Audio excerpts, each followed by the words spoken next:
Shalom, shalom, brothers and sisters. Shalom. Welcome back to the channel. So happy to see all of you here today on this fine new day.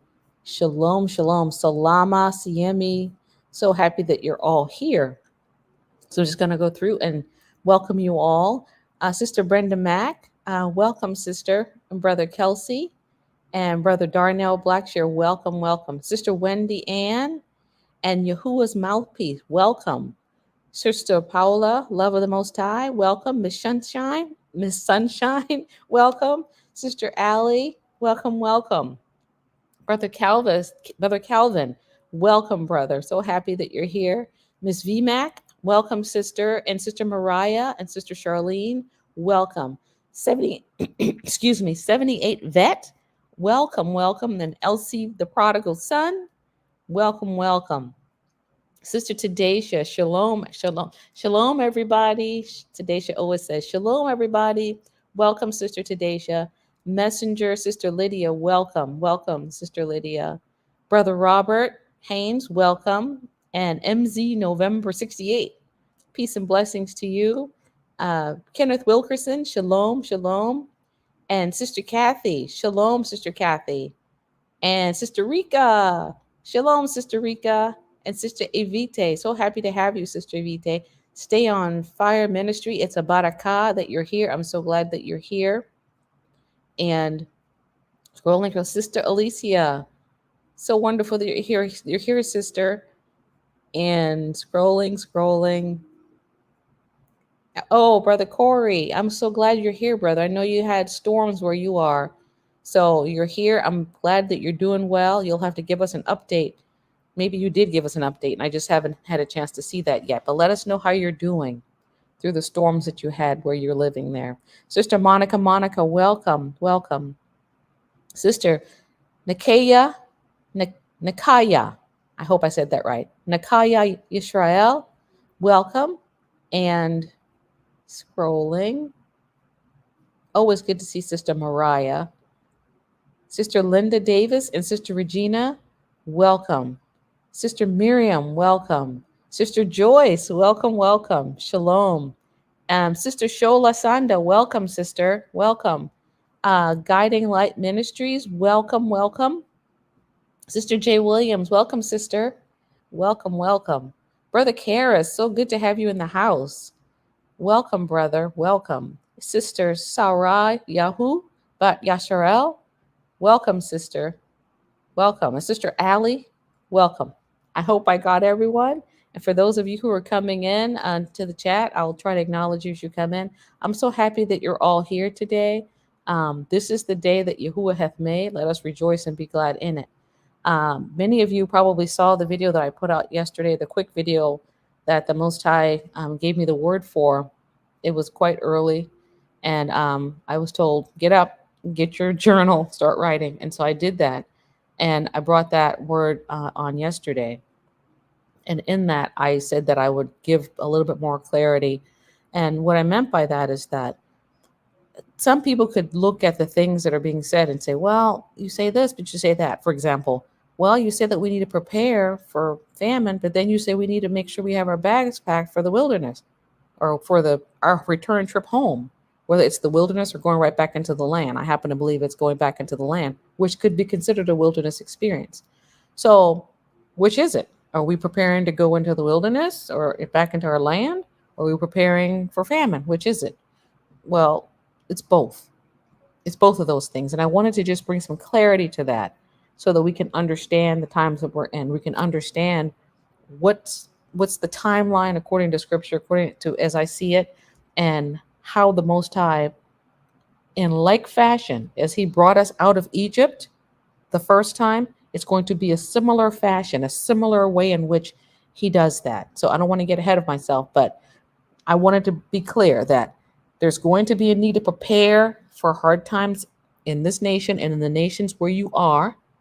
And then there's going to be a need to prepare to get on up out of here. Now, our time of preparation for things happening in this nation and the nations to which we've been scattered prayerfully is a short period of time, because we do see the Most High telling us that the WAR has already begun.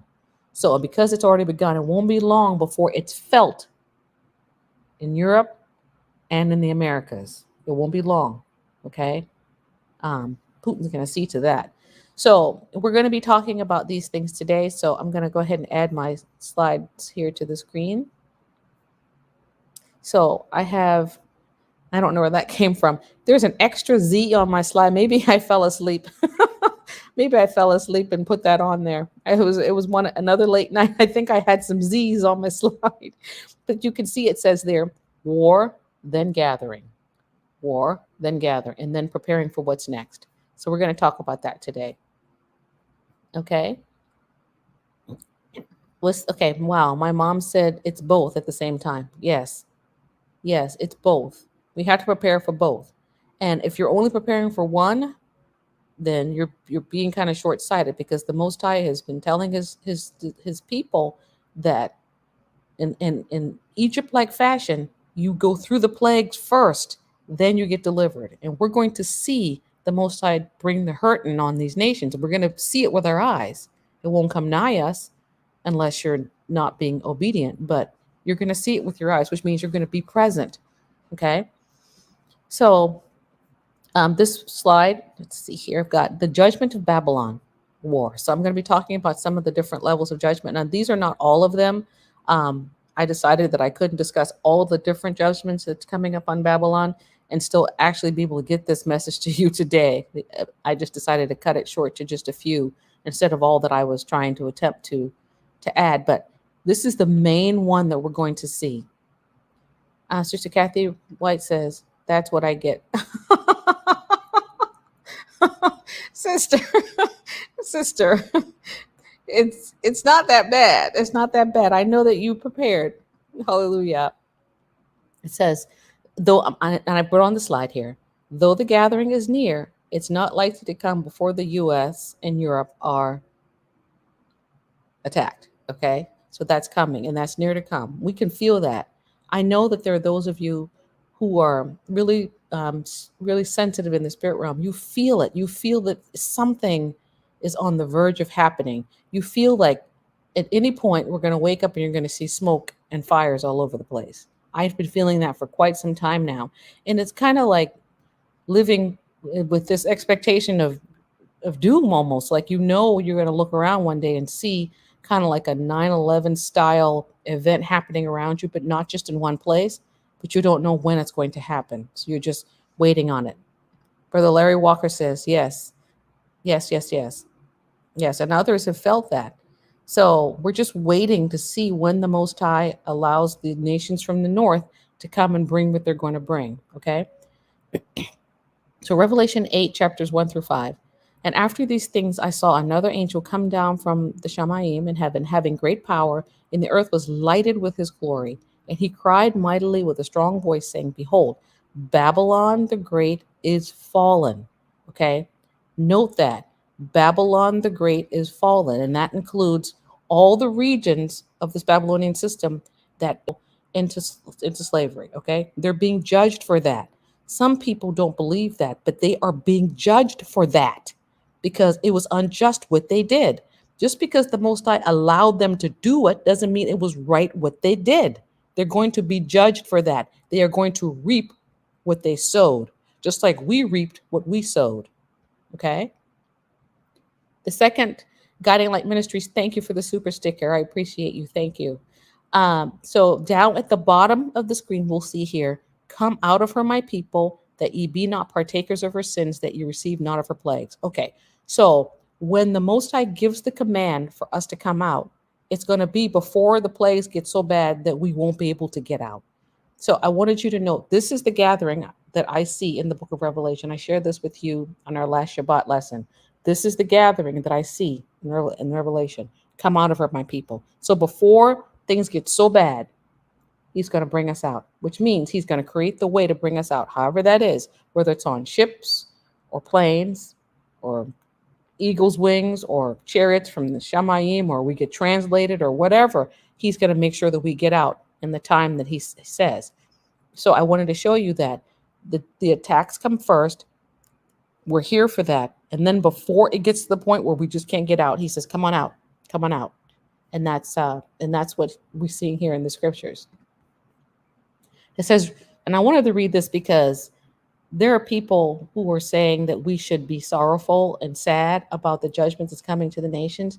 And that's a position that you could take. That is a position that you could take. But this is what the Most High says here in verse 20 of the same chapter. Rejoice over her. The Father saying that. And I think I won't obey the Father. He's saying, rejoice over her, thou heaven, and ye holy apostles and prophets, for Allah hath avenged you on her. So we should rejoice in the fact that the Most High is giving us and our ancestors vengeance over our enemies. We should rejoice in his goodness and his justice. We should rejoice in that. We're not celebrating other people's misfortunes, but we are celebrating the faithfulness of the Most High to judge the people who have laid their hands heavily upon his people. And a mighty angel took up a stone like a great millstone and cast it into the sea, saying, thus with violence shall that great city be thrown down. And this is what we're waiting to see. The great city, not just America, but Europe as well, be thrown down. It's coming. Okay. And he's going to use another nation to do it. And then the final line, verse 24, it says, and in her, meaning this great city, Babylon, this system, was found the blood of prophets and of saints and of all that were slain upon the earth. The Most High will avenge this, brothers and sisters. He's being very clear here that he's avenging the system, this Babylon, these nations, for slaying his prophets, his saints, and all the people, all of us, all of our ancestors, that he's avenging that. Hallelujah. Okay, so I'm going to have to enlarge this a bit for myself. I hope you can see that. I hope you can see that. But this is something the sister Anaya sent to me yesterday. Excuse me. And the Father wanted me to share this because this prophet, brother A.A. Allen, the Most High showed him the destruction of this nation back in 1954. And this what he's describing here is so near to come. So I thought I would read it to you, and you can see the ways in which the Most High will allow the nations to bring the judgment upon this nation before he brings us out. Okay? So I'm going to have to go to the original because I'm not going to be able to read that very well. Okay. So so this is a sister Anaya's document that she created. And so it says, my vision for the destruction of America by evangelist A.A. Allen. And this was on July 4th. Now, there are many people right now that are saying a lot of things about July 4th because they're feeling in their ruachs that something might go down on July 4th. I haven't been given anything about that, but I have been given some stuff about some destructions that are coming, but I haven't been given a date. But some people have their eye on July 4th, so I'm watchful. But this vision was given to him on July 4th, 1954, atop the Empire State Building. So he says, as I stood atop the Empire State Building, I could see the Statue of Liberty, illuminating the gateway to the New World. Here, spread out before me like an animated map, is an area 60 or 80 miles in diameter. I was amazed that the Ruach, or the Spirit of Yahuwah, should so move me there atop the Empire State Building. Why should I feel such a surge of his spirit and power there? Suddenly, I heard the voice of Yahuwah. It was clear and as distinct as a voice could be. It seemed to come from the very midst of the giant telescope. But when I looked at the telescope, I knew it hadn't come from there, but directly from heaven. The voice said, 2 Chronicles 16:9, for the eyes of Yahuwah run to and fro throughout the whole earth to shew himself strong on behalf of those whose hearts are perfect toward him. Excuse me. Herein thou hast done foolishly.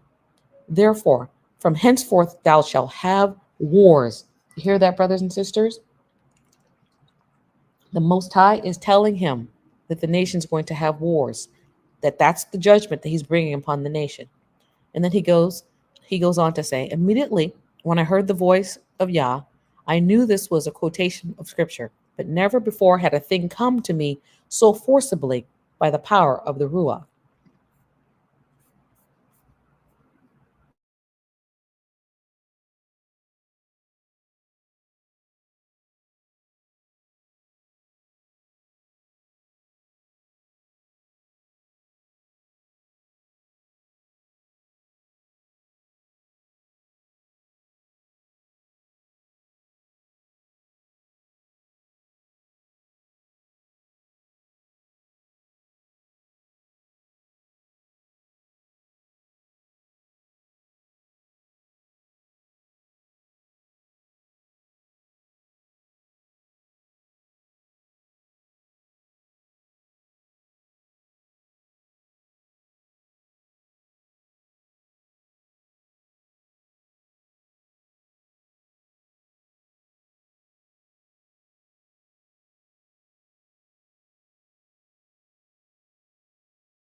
So, okay, I just got a message that there's no sound.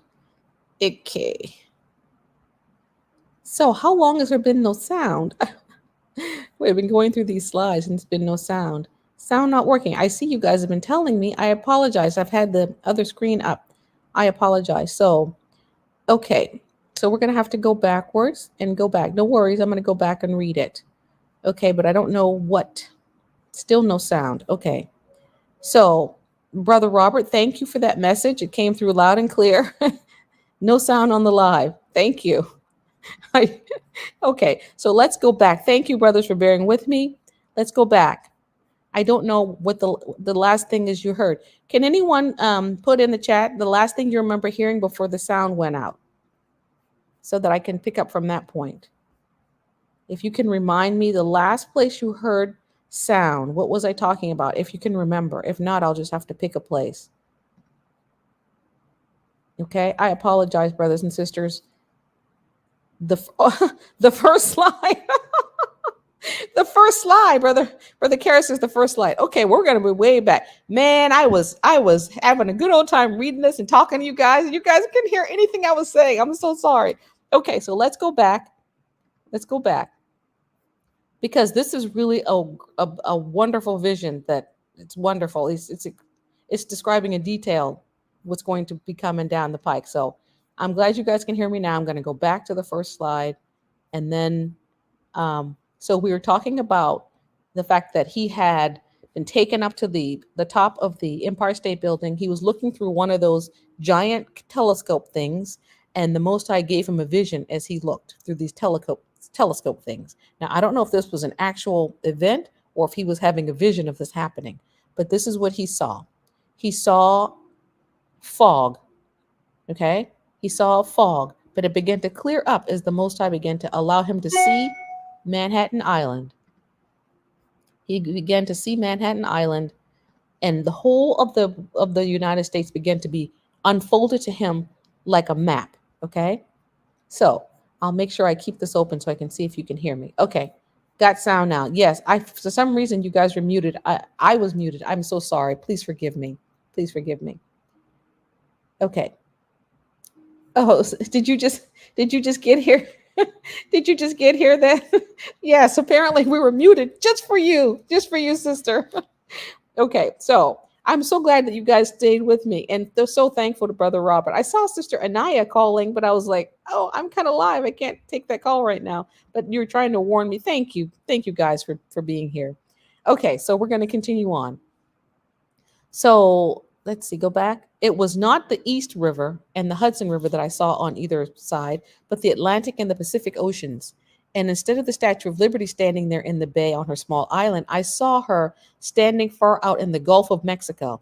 Now, I was asking the Father, why would the Statue of Liberty be in the Gulf of Mexico? You know it's supposed to be on this island right there in the Hudson Bay or whatever. Why is it moved in this man's vision? And the only thing I could kind of really get from that is that it's an indicative of decline, like, because this Statue of Liberty is supposed to be in the northern part of the United States, but it's now in the southern part. So it's maybe a picture of this decline in power, decline in status, decline in spiritual enlightenment, if it ever had any. um, or maybe it was being placed where a lot of our people were enslaved and mistreated in the southern states. So I'm not sure what or why the Statue of Liberty was in the Gulf of Mexico, but that's the way it was in his dream. Okay. And so it says, she was between me and the United States, and I suddenly realized that the telescope had nothing to do with what I was seeing, but that it was a vision coming directly from Yah. And to prove this myself, I took my eyes away from the telescope so that I was no longer looking at the lens, but the same scene remained before me. There, clear and distinctly, all North American continent with its great cities. To the north lay the Great Lakes. Far to the northwest was New York City. I could see Seattle and Portland far to the northwest. Down the west coast, there were San Francisco and Los Angeles. Closer to the ground lay New Orleans at the center of the Gulf Coast area. I could see the great towering ranges of the Rocky Mountains and trace with my eye the Continental Divide. All this and more I could see spread out before me as a great map upon a table. Okay. a gigantic hand. As I looked, suddenly from the sky, I saw a giant hand reach down. That gigantic hand was reaching out toward the Statue of Liberty. In a moment, her gleaming torch was torn from her hand, and in it instead was placed a cup. I'm going to read to you just really briefly about this cup. We see in Revelation chapter 14, beginning at, let's see, beginning at verse 8. It reads, I don't have a slide for this, I'm sorry. It says, and there followed another angel saying, Babylon is fallen, that great city, because she made all nations drink the wine of the wrath of her fornication. And the third angel followed them, saying with a loud voice, if any man worship the beast and his image, and receive his mark in their forehead or his hand, the same shall drink of the wine of the wrath of Yahuwah, which is poured out without mixture into the cup of his indignation. Okay, so what we're seeing here is the cup of the Father's indignation that he's forcing the Statue of Liberty, i.e., the United States, to drink. So that's what we're seeing here. Okay, so let's put that down and let's go back to this. I saw protruding from that great cup a giant sword. Sword is indicative of war, shining as if a great light had been turned upon its glistening edge. Never before had I seen such a sharp, glistening, dangerous sword. It seemed to threaten all the world. As the great cup was placed in the hand of the Statue of Liberty, I heard these words, Thus saith Yahuwah of Sabaoth, Drink ye and be drunken, and spew and fall and rise no more because of the sword which I will send. And as I heard these words, I recognized them as a quotation from Jeremiah 25:17.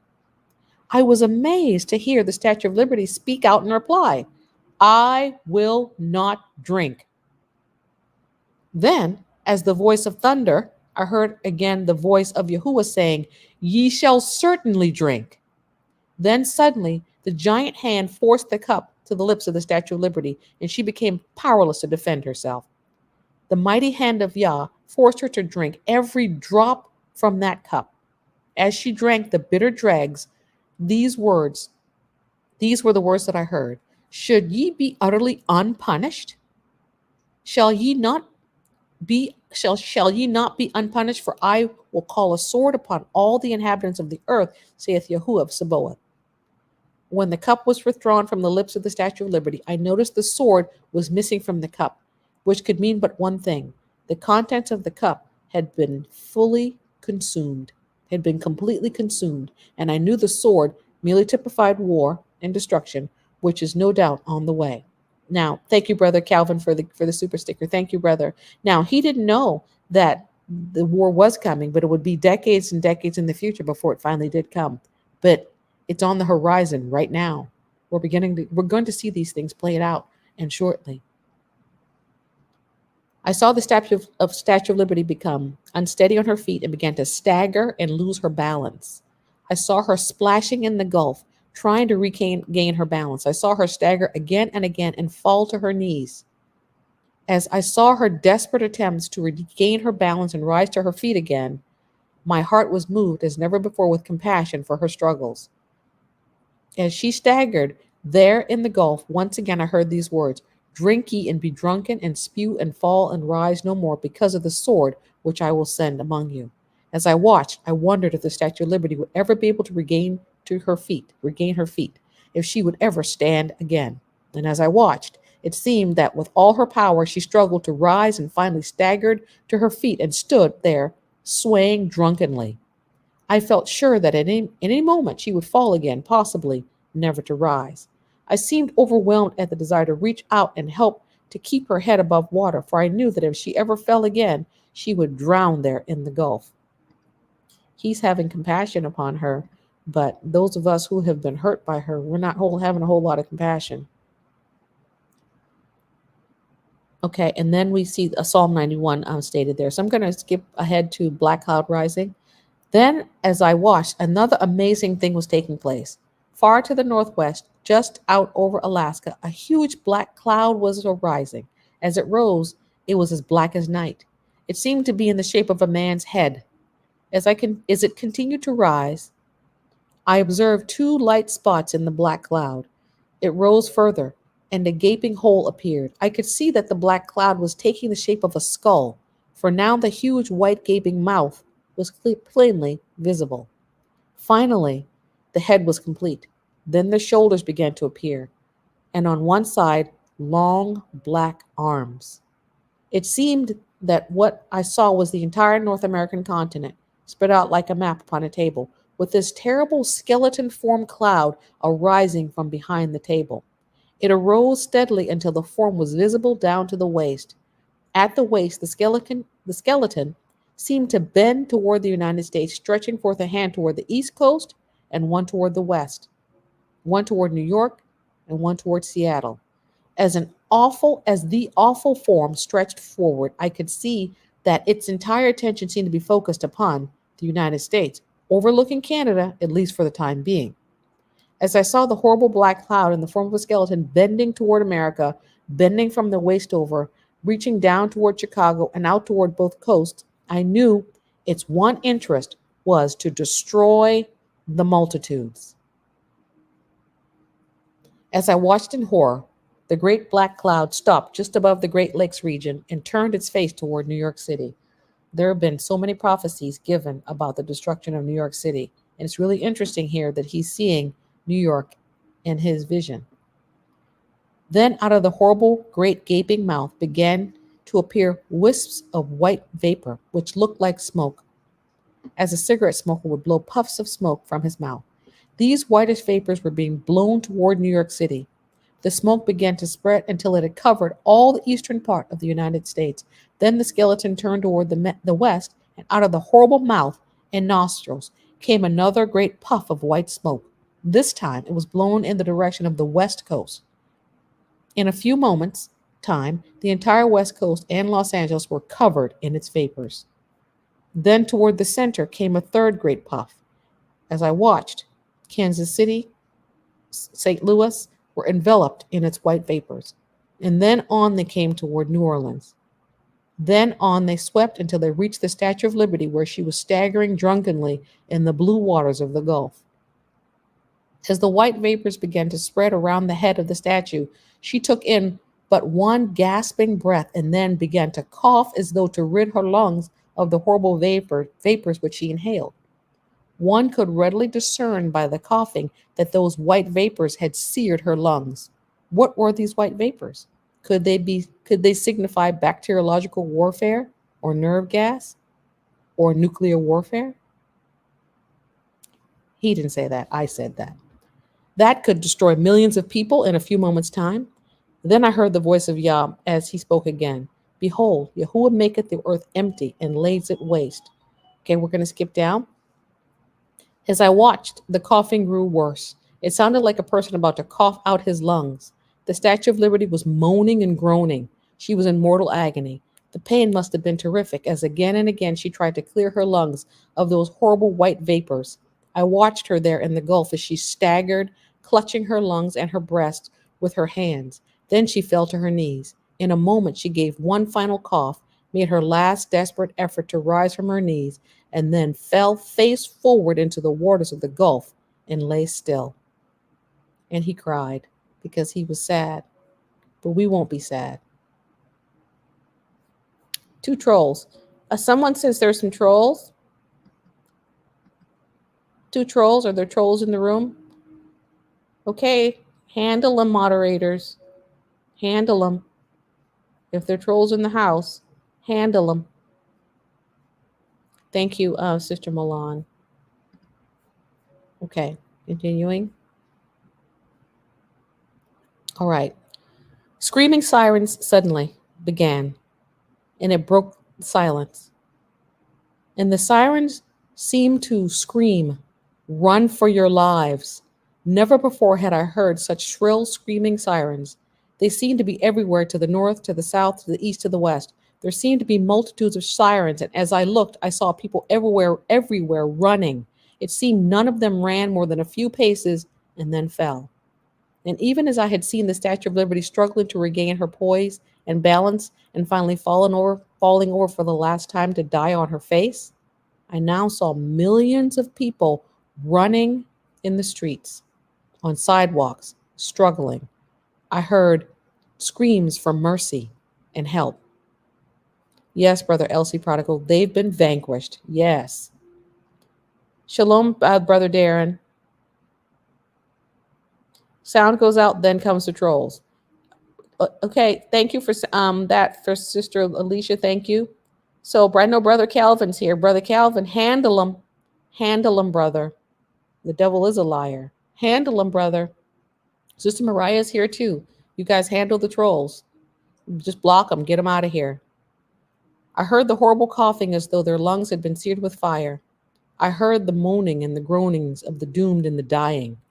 As I watched, a few finally reached shelters, but only a few ever got to the shelters. Above the moaning and the groaning of the dying multitudes, I heard these words: A noise shall come even to the ends of the earth, for Yahuwah hath a controversy with the nations. Thank you, Brother Calvin and Sister Mariah. Thank you. Thank you. He will plead with all flesh. He will give them that are wicked to the sword, saith Yahuwah. Thus saith Yahuwah of Sabaoth, Behold, evil shall go forth from nation to nation, and a great whirlwind shall be raised up from the coast of the earth. And the slain of Yahuwah shall be great at that day. From one end of the earth to the other end of the earth, they shall not be lamented, neither gathered nor buried, but shall be dung upon the ground. Mods got it under control. Thank you, mods. Thank you, moderators. Okay, my sister Mariah says they're gone. Thank you. Thank you. Thank you, sister. Thank you, Brother Calvin. Thank you for all the moderators. You do an important job. Thank you very much. Okay. Then suddenly I saw from the Atlantic and from the Pacific and out of the Gulf rocket-like objects that seemed to come up like a fish leaping up out of water. High into the air they leaped, each headed in a different direction. But everyone toward the United States. So it appeared that there must have been submarines or something like that that were launching rockets that were there surrounding the East Coast and the West Coast. Perhaps people didn't know they were there. So it caught everyone by surprise as these rockets began to be launched, coming up out of the ocean. Okay. I'm reading this vision that was given to A. Allen in 1954 regarding the destruction of America. That's what I'm reading. Okay. So I'm not reading a verse yet. Well, I have been reading verses, but I'm not reading them right now. Okay. I just wanted to let you know. Okay. So going back to this. So we see rockets on the ground. The siren scream louder and louder. And up from the ground, I see similar rockets beginning to ascend. To me, these appear to be interceptor rockets, although they rose from different points all over the United States. So the United States they're launching a counterattack, but the counterattack is fruitless. However, none of them seem to be successful in intercepting the rockets that had risen from the ocean on every side. And I think we would be foolish, brothers and sisters, not to realize that there are likely submarines in our coasts now.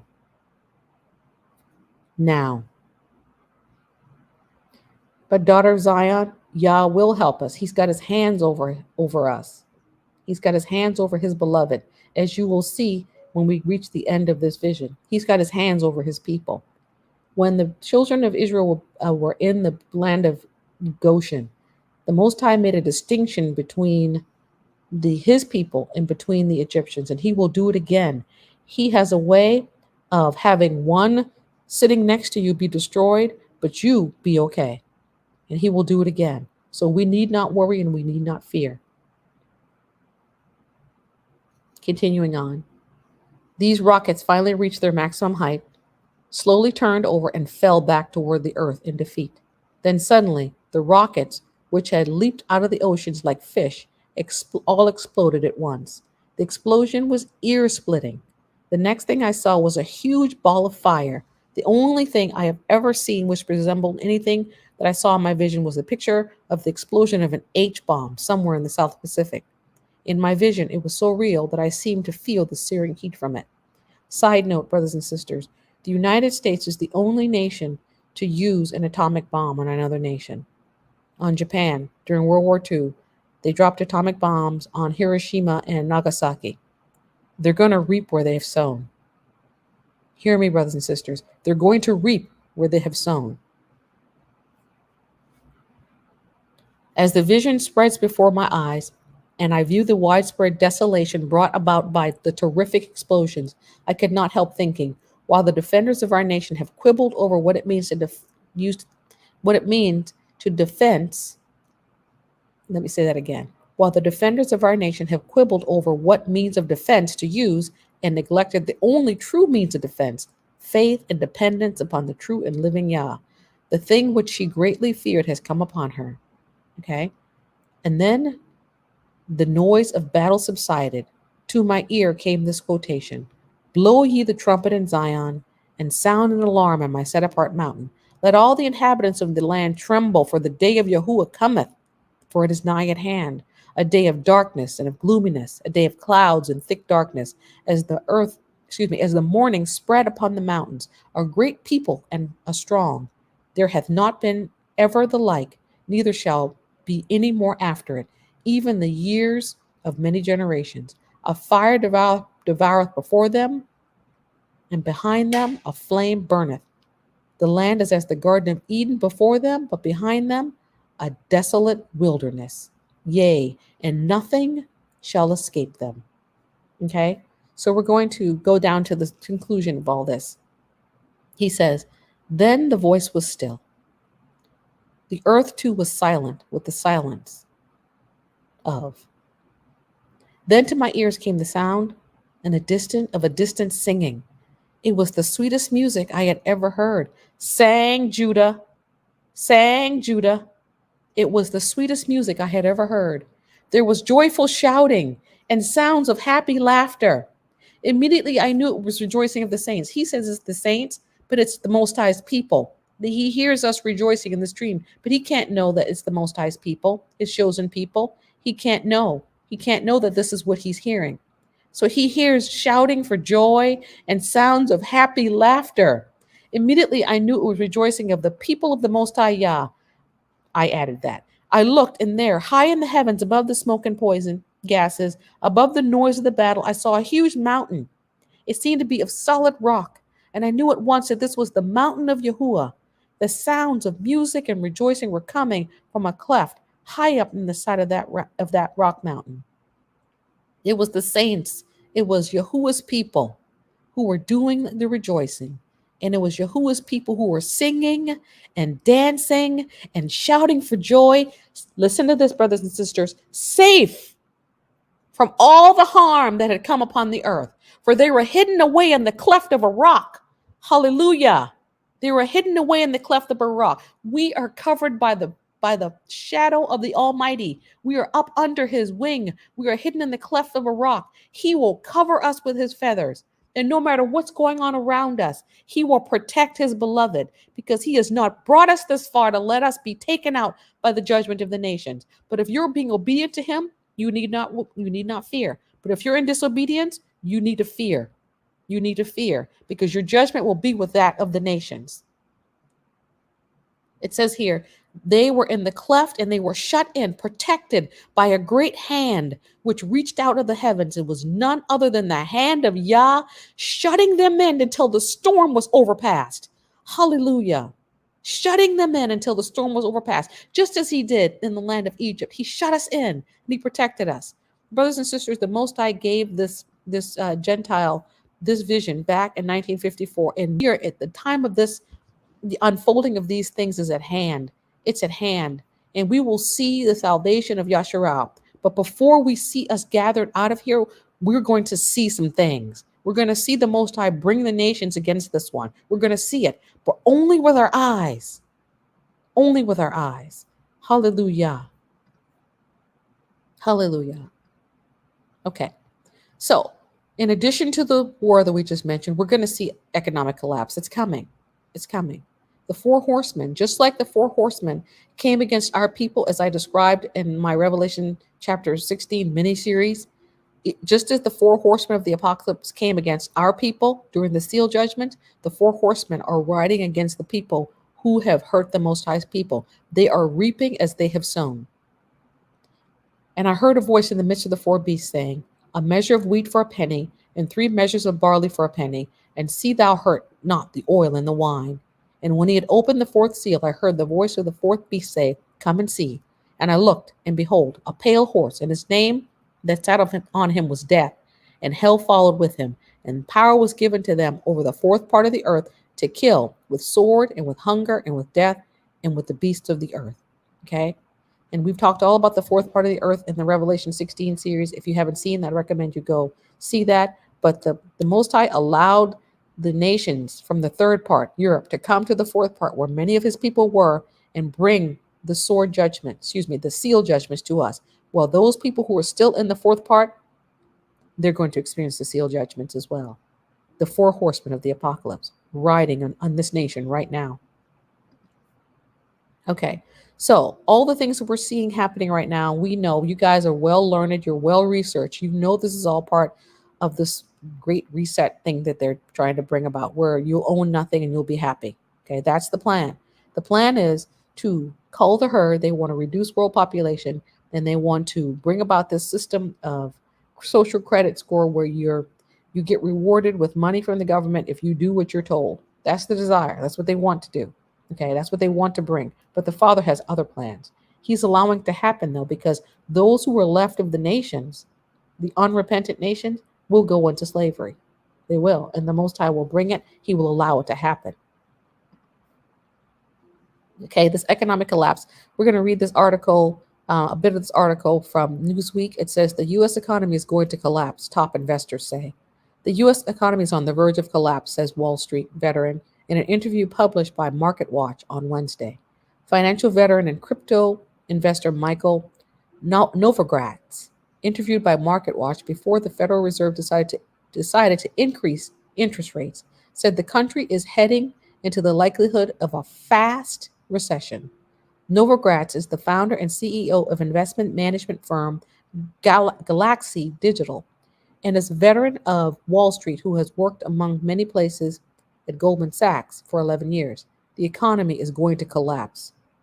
He just said that. I mean, he's not even equivocating. He's just saying it's going to happen, and he's right. It's going to happen. He told Market Watch, "We are going to go into a really fast recession, fast, and you can see that in lots of ways." He said, "Housing is starting to roll over." He said, "Inventories have exploded. There are layoffs in multiple industries, and the Fed is stuck with a position of having to hike interest rates until the inflation rolls over." So this is his judgment from a professional within the realm of economics that this economic collapse will happen. There's another Z on the screen. Must have been sleeping when I was doing the slide. Okay, moving on. Yeah, it's another Z's on every screen. Okay, soaring inflation. Soaring inflation has made living paycheck to paycheck the main financial lifestyle in America. You guys know, you see the prices of everything. It's astronomical and it's going to continue to increase. All of this contributes to the famine. So we know that famine's in the land. We know that it's going to manifest itself really it's already manifesting itself, but it's going to manifest itself in a really stark and acute way. And that's going to happen as a result of these things happening with the money supply. When the money supply dries up, and economic collapse happens and inflation goes through the roof, even if there's food available, most people won't be able to afford it. That's why it's important to buy it now.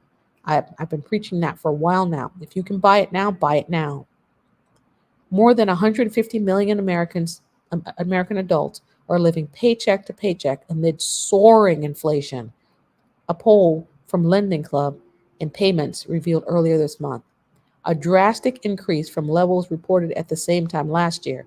The survey of more than 4,000 Americans showed that consumers in all income brackets, including those who make more than $100,000 annually, are devoting nearly all of their salaries to paying their expenses, with little to nothing left over for savings. Nearly 80% of Americans earn less than $50,000 per year, reported living paycheck to paycheck, 36% with difficulty, 44% remaining comfortable. Among Americans between $50,000 and $100,000 per year, more than 63% said that they were living paycheck to paycheck. Struggles with making monthly costs extended to higher income brackets, with 36% of those earning more than $250,000 a year reported the same tight financial lifestyle. High inflation in the month of May was largely driven by soaring energy costs. Yes, it's all going up. The price of fuel rose 107% year over year. Gasoline rose 49%. Utility gas service rose 30%. And electricity rose 12%. Likewise, food prices continue to increase, with the cost of meat, poultry, and fish rising 14.2% year over year. Rising price levels are a significant factor behind consumer sentiment plummeting to its lowest in 7 decades, according to the University of Michigan's benchmark consumer survey of consumers. Excuse me, I went. Because the United States economy largely centers upon consumer spending, the economic pessimism could point toward a looming recession and then a looming depression. That was my addition. Get ready to spend more at the grocery store. Food prices expected to soar. This is from April this year, and they have soared and they continue to increase. Continue. Sister Shola said, I heard that we need to start taking some money out of the banks. Yes, I've heard that as well. You should always, I'm just going to say this, you should always be taking a little bit at a time. They won't allow you to take out, large amount, even though it's like your own money. They won't allow that. But you should be, if you've got money in the bank, you should be taking out a little at a time and just having it on hand. That's a wise decision. Thank you, Sister Shola, for bringing that up. Yeah, wages are not keeping up. They're just not. It's just they're just not. It's ridiculous. Some people are spending upwards of 40 to 50% of their income, monthly income, on just rent. Rents have gone through the roof because one of the reasons because of inflation, but also because you have investment companies all over the country buying up single family homes and then charging whatever they want to charge for these rents. It's crazy. It's absolutely crazy. It says the prices of those items that you will need, this is what I wrote. The prices of those items that you will need for your family will continue to increase. They're going to keep going up. I know they're high now, but they're going to keep going up. One of the best financial decisions you can make is to choose to purchase ahead of the increases, meaning purchasing extras of the things you will need daily ahead of the price increase. Now, I'm not telling you to go buy gas and store it in a Ziploc bag or when the price of gas started going up, people were buying gas and storing it in like bags and like Tupperware containers, those big storage bins and stuff. No, I'm not recommending you do that. But the things that you're going to need on a daily basis, your toiletries and your paper goods, toilet paper, your cleaning supplies, things like that, non-perishable food items, things like that. If you can buy them now ahead of the price increases, it's a great idea. It's a great investment in the future. Okay. Famine. Now, the famine will be brought about by all the things that they're doing right now to hasten the famine. And they are. I know you guys see what they're doing to bring about the famine. All of a sudden now, chickens, tons of them all over the United States are being culled. They're being killed because they have what they call, quote unquote, the avian flu. But did you know that once you cook a chicken, any sign of that, it can't harm you once you cook it? So why are you killing a bird that may have something that once you cook it, it goes away? Especially if you're concerned about famine and food prices. Sounds planned to me. Famine. That's one of the judgments, one of the four horsemen riding. Matthew 24:7. For as nation shall rise against nation and kingdom against kingdom, there shall be famines and pestilences and earthquakes in divers places. So we're seeing the famines arise. Already seeing the earthquakes as well. So in all places around the earth, we're seeing famine, pestilences, and earthquakes. Planned famine. So it was 95. Now it's 100 processing plants. 100 processing plants that have suddenly caught fire. Yeah. So we're going to look at the list. I'll just read off a few of them. Sister Lydia says, gold and silver won't be of any value either soon. Yeah, well, it remains to be seen. We don't know because the scripture says that when we leave, we'll be leaving with gold and silver. So it better have some value. we got to get paid. They're going to give us something of value. So So I hope it still has value. So let's move here. Okay, slide. Okay, so we're just going to read off some of these processing plant accidents. Like I said, as of I think yesterday's date, I think it was up. My information was updated as of yesterday or the day before. 100, 100, and they say this is a coincidence. So there was a fire that destroyed 75,000-acre processing plant in Fayetteville. I don't know the state, but in Fayetteville, maybe North Carolina. I don't know. That was in January of last year. In April of last year, a fire ignited inside the Smithfield Foods pork processing plant in Illinois. And we'll skip down to number 7. In October of 21, a 5-alarm fire ripped through the Darigo butter production plant in Idaho. Number 11, damage to a poultry processing plant on Hamilton's Mountain following an overnight fire. Now, notice most of these are fires, and they're happening at these processing plants all over the United States, and it's a coincidence. 100 that began since last year. Okay. Number 13, fertilizer plant with 600 tons of ammonia nitrate also caught fire in Winston-Salem. Number 18, a fire had broken out in the largest U.S. soybean processing and biodiesel plant in Indiana. Number 21, the Shearer Foods plant in Hermiston caught fire after a propane boiler exploded. Wow. I wonder what made it explode. Next slide. Number 24. On March of this year, 295,000 essentially chickens were destroyed at a farm in Missouri. And additionally, it looks like 644,000 chickens destroyed in Maryland, 243,000 chickens destroyed at an egg farm in Delaware, 663,000 chickens destroyed in another Cecil, Maryland, almost 1,000,000 chickens destroyed at an egg farm in Iowa. And we wonder why the price of chicken is so high right now. Okay, let's skip down to number 34. 147,000 chickens destroyed at Kent Farm in Delaware. 315,000 chickens destroyed at an egg farm in Maryland. Number 38. Firefighters from numerous towns are battling a fire at McCrum Potato Processing Facility in Belfast, Maine.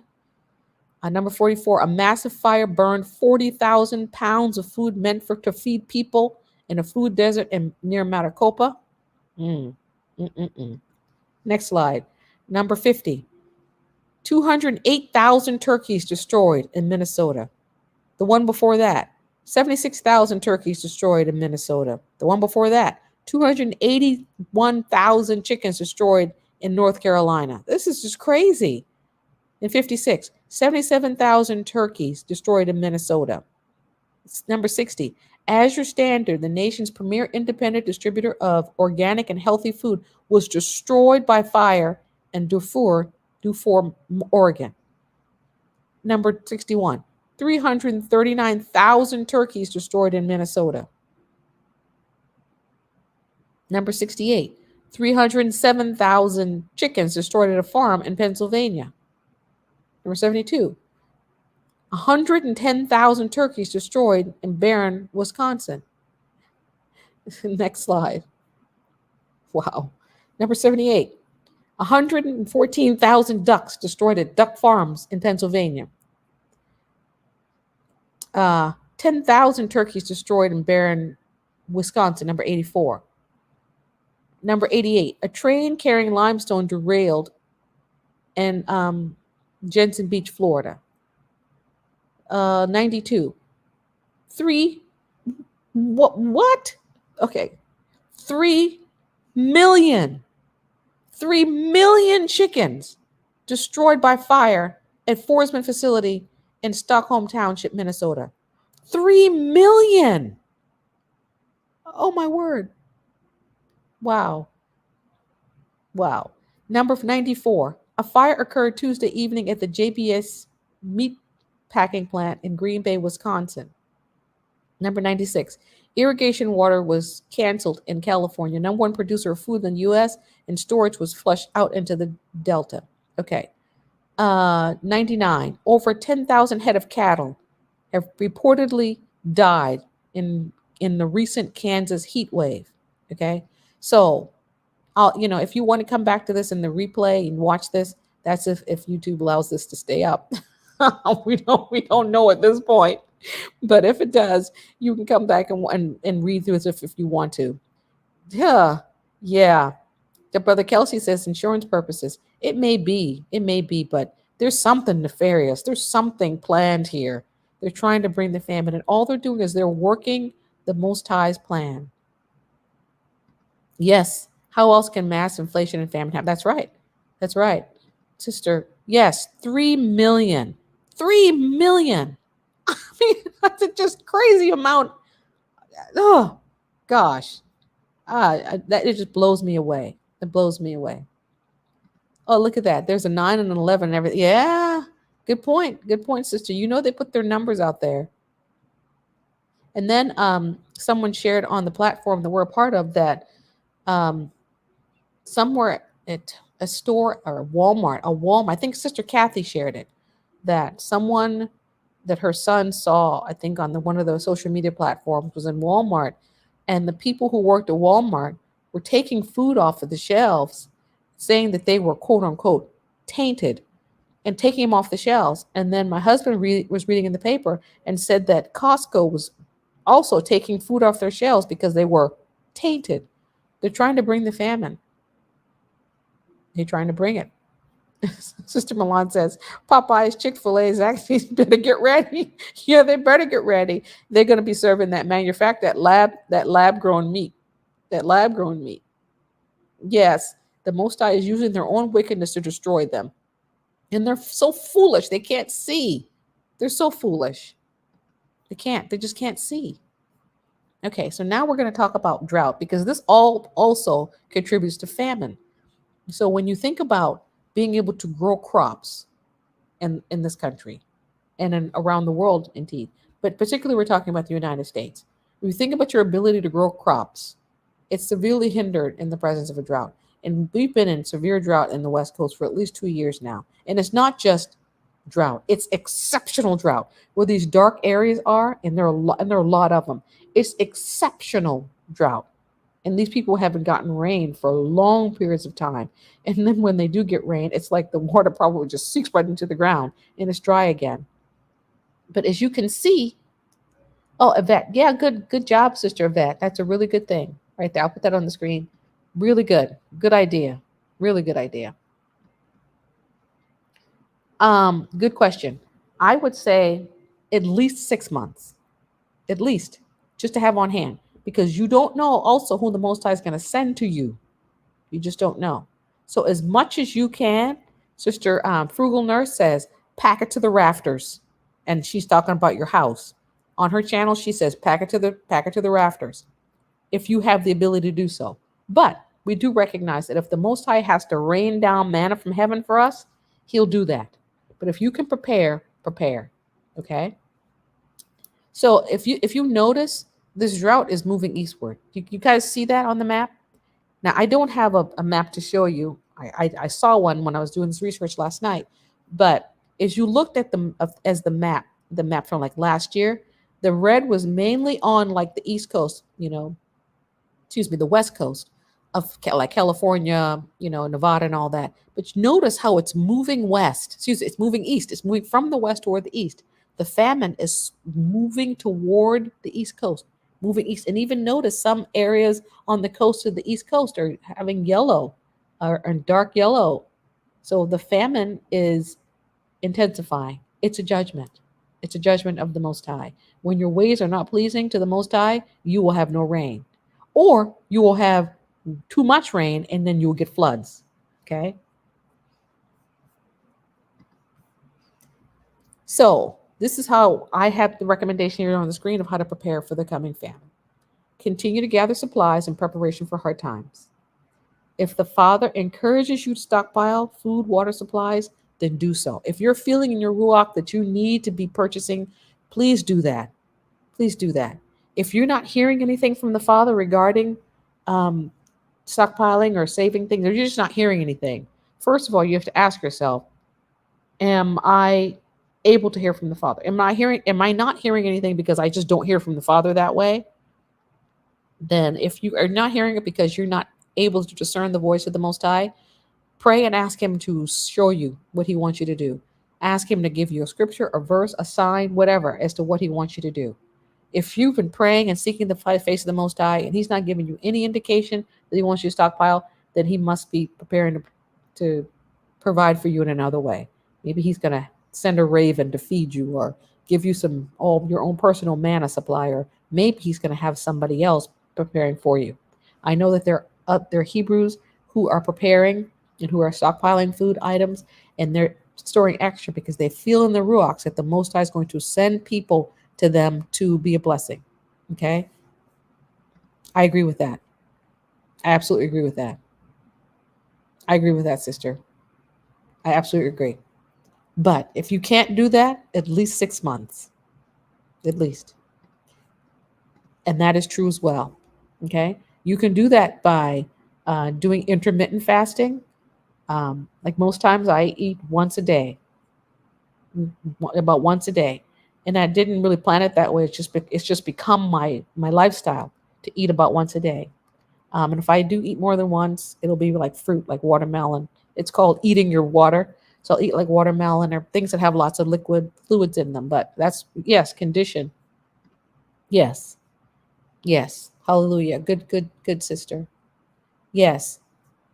So sister, frugal nurse is eating one meal a day too. Yeah, I'm pretty much eating one meal a day as well. And it's good for health too. It's just really good for your body. It's really good for your body. So, but if you don't feel the Most High telling you to prepare, then He's going to provide for you in some other way. Okay. And now, granted, you are able to hear His voice. Okay. You're able to discern what He's telling you. But if you can hear Him telling you to get supplies, please get supplies and get extra, because you don't know who the Most High is going to have you to help. Okay. The Most High has told me that they're going to be Gentiles, that He has laid it on their hearts to share their resources with His people. So just want to put that out there, that there are some who will share their resources because they're cleaving to Yasharal. Hallelujah. So Sister Allie's having one meal a day as well. Yeah, the Most High is doing something. Just, yep. The Most High is doing something. Now, I'm sure none of us planned this. I certainly didn't plan it. I read about intermittent fasting a few years ago, and I started doing it for a long time. And then I kind of stopped. And now it's just been just the condition of my life. I'm so busy these days. I just don't have time to eat, or really a desire, except for maybe some fruit. Okay, so purchase as you're able non-perishable supplies that can survive in the case of a power outage. Please, brothers and sisters, don't stack your freezers and then not have any food that's not dependent upon electricity, because you can't depend on the power being here. They have these roaming blackouts at times, especially in this hot summer that we're having so far. You just never know when the power is going to go out, and you don't want to waste the food that you have. So if you have food in your freezer, you might want to consider preserving it in some way, dehydrating, freeze drying, canning. Okay, at least some of it, so that you have something that's shelf stable, that to support you when there's little to no food in the grocery stores. Okay. So you want to consider doing things like storing water in case there's no water coming from the tap, or if the water is coming from the tap and it's contaminated in some way. So you want to make sure that you're putting it in like jugs and other food safe containers. And like I said here in this slide, prepare for an extended time without electricity. Just prepare for it. Make sure you've got your candles and your flashlights and your matches. If you have a fireplace, make sure you've got firewood, maybe some battery powered fans for the summertime, And there are these cloths that you can buy. I believe you can get them on Amazon. That's where I got mine, where there's something about them. They're called cooling cloths. And you get them wet. And then when you put them on your neck or your face or whatever, somehow or another, they just really cool your body.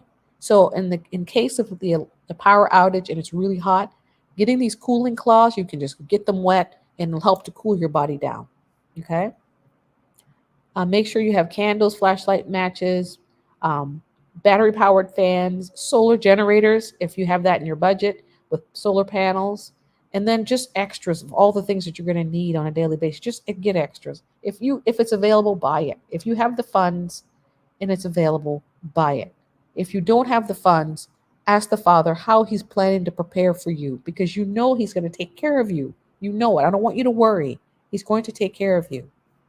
So make sure, if you're on medications, make sure that you're asking for 90-day supplies of those things. Stockpile them. Look, make sure if you take an aspirin, if you're on aspirin regimen for your heart or whatever, make sure you go to Costco or Sam's or Walmart or something. Pick up some extra aspirin. So have extras of these things on hand, okay? Cleaning products, socks, shoes, clothing. I bought my husband a pair of shoes because I was like, oh, we need to have extra just in case. And he goes, that's my third pair of shoes. I'm waiting. That's my third pair of shoes you just bought me. And I was like, well, you're prepared for the next several years then. So if I see it on sale, especially, and just buy it, because you also never know if the Most High sends someone to you and they need a pair of shoes, that you've got extra. So we're all looking to just be a support and to help one another. Okay. Yes. Sister VMAX says, if you have an Ollie's in your area, check them out. I know Sister Frugal Nurse. She really loves Ollie. She talks about Ollie's a lot in her area. And so Sister VMAC got really great homeschool resources, I know, recently from them. So yes, I think I have one in my area. I haven't checked them out yet, but I need to, because I've been hearing really good things about them. Sister Linda Davis says, I'm doing a fasting with smoothies at least 2 days a week. That's really great, sister. That's really great. Oh, great advice, sister. With this hot sun, you can dehydrate outside. Get a screen to protect it. Good advice, sister. Sister Allie says, stock up on insures and nutritional drinks. Good advice. Good advice. See, I can't think of everything, and you guys are filling in with some wonderful things. Yes, Sister Miriam, charcoal. I bought extra bags of charcoal. You get yourself one of those little charcoal grills you could cook outside, you know? So that's a really, really great idea. Sister Brenda says, a solar energy unit, great idea. Oh, cooling cloths are sold at Walmart too. So you can get them at Walmart, those cooling cloths. Okay.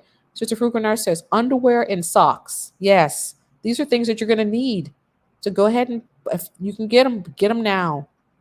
I had to buy some socks for my daughter recently.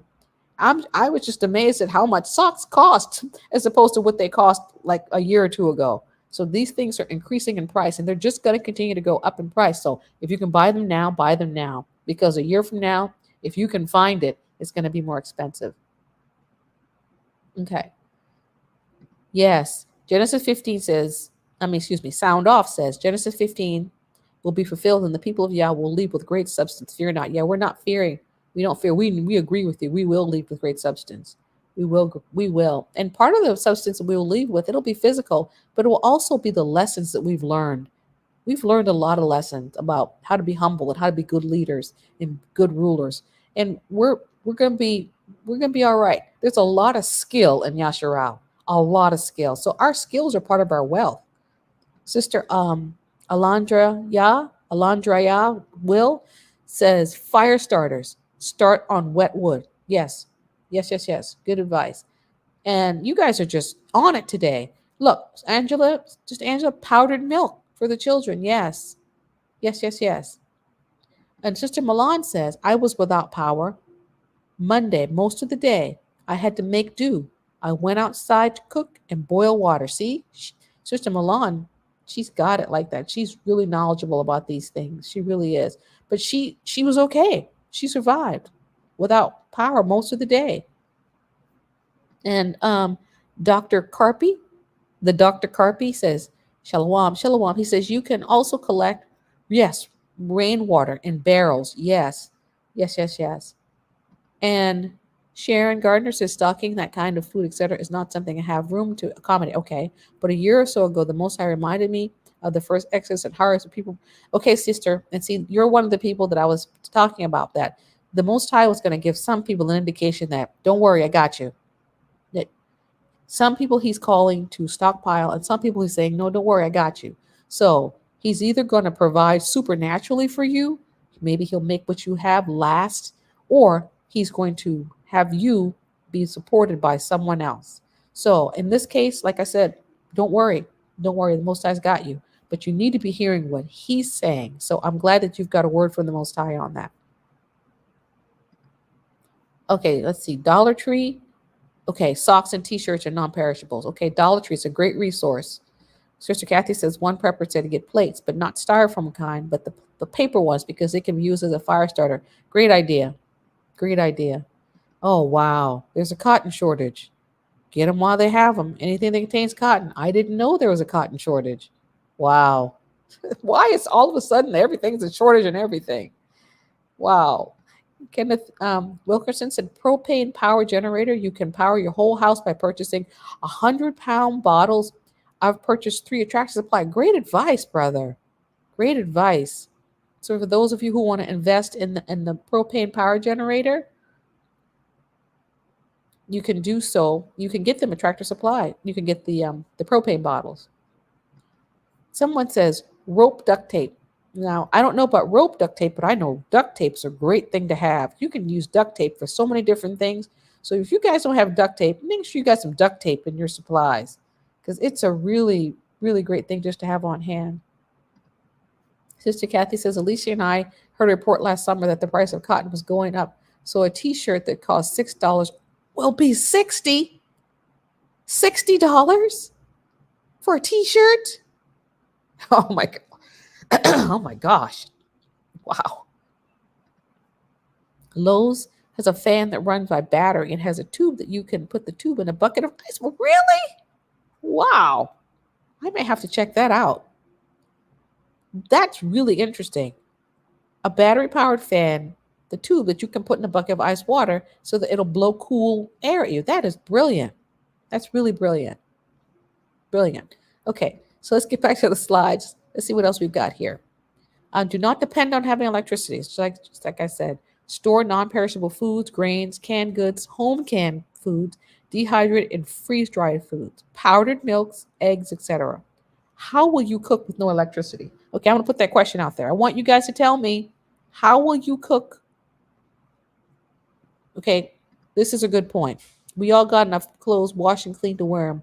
Then we are Hebrews. We know how to make clothes. Absolutely. Good point. Hallelujah. So my question is, how will you cook without electricity? I'm going to take a sip while you answer the question. How will you cook without electricity?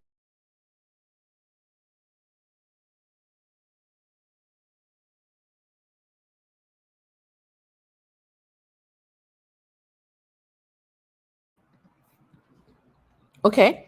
All right. So Prisoner of Hope says a grill. A grill. Okay. My Sister Mariah says a grill. A grill over an open campfire. Okay. Wonderful. Okay. So we got lots of grills. Propane stove for Sister Frugal Nurse. Okay.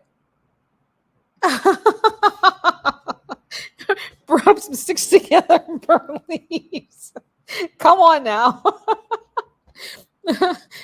I guess you could do that. Charcoal grill, Sister Naya purchased a charcoal grill. Okay. Yes, Sister Milan on the platform, on the Yashua Rising platform, showed us how to make a rocket stove using a tin can. And you're able to cook on those. It's amazing. It's amazing. All you need is just some twigs as fuel. So it's wonderful. Sister Adrian says, I have 2 camp stoves and butane. Yes, I really like the idea of the butane stove. I like the idea because butane is pretty much a clean burn. You don't have to worry so much. You really can't burn, or you really shouldn't burn propane inside the house. You cook, of course, cook outside with it, but you really should be kind of concerned about carbon monoxide with the propane cooking it inside. So that's why whenever you're cooking inside like that, you should have, and I think I have a slide for that, a carbon monoxide monitor, just to, excuse me, be on the safe side. But I really like the idea of a butane stove. Canning now in mason jars to heat release the lid and put on the boil. Yes, you can do that. Absolutely. Absolutely. Okay, so this person's going to cook on a rocket stove. Now, let me ask you this question. Let me ask you this. Okay, so let's say, for instance, most people in your neighborhood don't have food. Okay, and they want food. They're hungry. And when you're hungry, your sense of smell goes up like, I'm going to say, tenfold. I don't have any scientific evidence of this, but this is just my perception that when you're hungry, you can sniff out some food now. Okay. So, do you feel safe cooking outside if you know you're in an area where people around you don't have resources and they might smell what you're cooking? Answer that question for me. You feel comfortable cooking outside if the people around you don't have resources?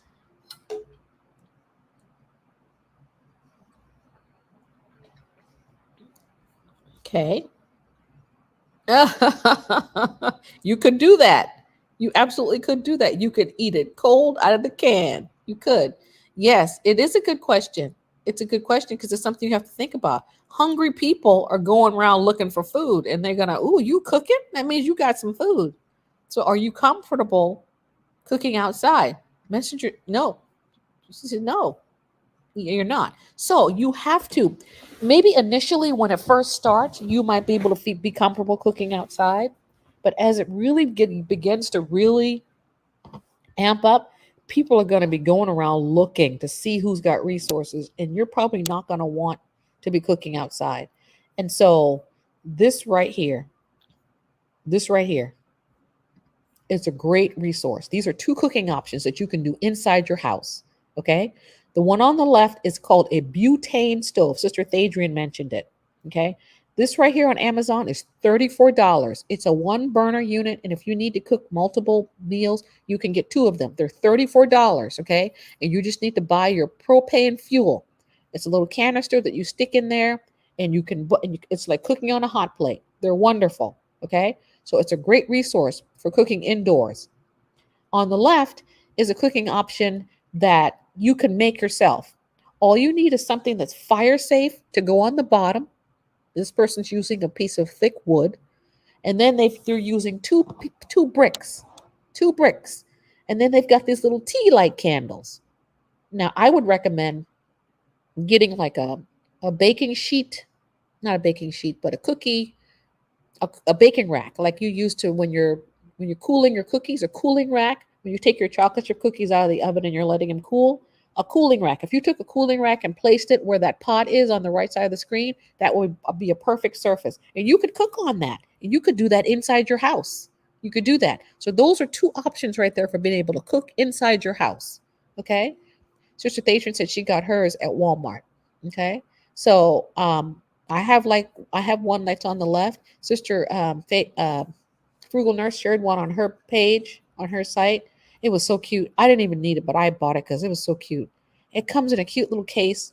I wish I had taken a picture of it. It's so cute. It's like these, really cute colors. I think mine was like a powdery blue green or whatever. It was so pretty. I got it just because it was pretty. I like pretty things. But it wasn't very expensive. I think it was more than $34. But this one right here is very practical. It's very functional. $34, and get yourself extra of the butane. Home Depot sells them. You can get a box of like 16 or 24 cans of butane from Home Depot. That's been the best price I've been able to find on them. Maybe Walmart has them. I just don't know. But yes, yes, exactly. Yes, but at least you'll be inside. You won't be outside. You see what I'm saying? So they may smell it coming from the inside, but at least you're safe in your house as opposed to cooking on the outside and you're out there in the open. So we got to do what we can do. Yes, cinder blocks as well. So you can use cinder blocks for that. So you guys are bringing up some really interesting points. And yes, you can make a solar oven as well to cook outside. But you guys are bringing some interesting points. And the interesting points are when these things start to go down, it's really important to live in community. It's important to know somebody so that you can help defend each other. Now we got the Ruach. We know the Ruach is going to protect us. We know that. But living in community is a good thing. To know someone, to to find some like-minded people who live nearby, share resources, and just look out for one another. Okay, it's an important thing. Yes, that's kind of what I'm saying, brother. Yes. You also need to have home protection. Yes, if you catch my drift. Yes, that's true. So you go through all the trouble of storing up, and then there are going to be people who want to come and say, I want to take what you got. So you know, you got to protect yourself. You got to protect yourself.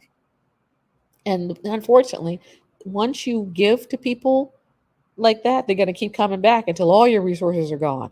They're just going to keep coming back, and they're going to bring friends. You have compassion and you give, and then they come back and they go, "Oh, you got any more of that beans and rice? Oh, I brought my neighbor." And before you know it, all your resources are gone. So, yes, yes, you have to be prepared. You have to be prepared because these things are coming. These things are coming. So let's go to the next slide. Let's see what I got for you guys. Okay. Okay. So I wanted to mention safety first. So especially if you're going to be cooking, like with a tea light candle inside, get a couple of fire extinguishers, or maybe they have something called an extinguisher blanket. It looks like a blanket, and you take it. If there's a fire, you just put it over the fire, and it puts it out, starves it of oxygen. They sell them on Amazon. I think this fire extinguisher right here is, I think it was like $23 or something, and then the kitty um, carbon monoxide monitor to monitor just to make sure that you're not releasing any fumes as you're cooking. I think it was like 20 bucks. Okay, that was from Amazon as well. So just, be thinking about safety. Okay. And in this coming in the kind that we're coming in, you can't really depend on being able to call anybody and have them come to your aid. So I recommend just having several fire extinguishers around the house. It's just a good idea. Just buy, they're 20 bucks or so a piece. As you're able, just buy a few. Make sure they're on every level, maybe two on every level, and then that's something that you can use just in case. Okay, just in case. Yes, he'll be our protection. We got our Malakim. Yes, and we're doing this as well. We're doing this as well. Absolutely, sister. Absolutely. Okay, so we've talked about preparing for living in a world that's gone crazy and that's under judgment here in America and wherever you are in the world. Okay, so those are the things you need to do to prepare for that. But you also need to prepare for the gathering. Okay. So I wanted to just point out that there are two forms of preparation that we're talking about here: preparing for living here or living in Europe or wherever you are with things happening and judgments coming, and then the gathering. We talked last time, I did a live about a backpack. Okay. But the first thing I have on this list here: get your heart right. There's no need to do any of this stuff if your heart's not right. Because if your heart's not right, you're going to fall and you're going to be judged with the nations. Get your heart right. That is the most important thing that you can do. Get in front of the Most High's presence and ask Him to show you you. Ask Him to search you and try you and show you if there be any wickedness in you. Okay? We all need to be doing that in a constant state of repentance before the Most High so that we can keep our hearts clean before Him. Okay? Maintaining faith in Yahusha as our master and our savior and our king, and not falling under the traps of some of the people out here who are saying that our master hasn't come yet. Nonsense. Just nonsense. Don't fall prey to that nonsense. He came and He's soon to come again. And every knee will bow and every tongue will confess. Okay? So make sure that you're, by the power of the Ruach, keeping the Most High's commandments, that your heart's tender toward Him, tender toward His word, tender toward prayer, tender toward spending time with people who are worshipful toward the Most High. Just check yourself in that area first and foremost. That's the most important thing. Okay? The most important thing. If you have no food in your house, if you have no fire extinguishers, if you have no way to cook, if you have nothing, but you are in right relationship with the Most High, you will be taken care of and you will eat and you will not starve. The Most High will see to that. So that is the most important thing you can do, the most important form of preparation. Okay. Secondly, get a backpack. Grab a backpack. Let me show you on the second on the screen here. Okay. Get a backpack. This one on the left, I think, from Amazon, I think it was like $30 or $40. This is it's a pretty nice one on the left side of the screen.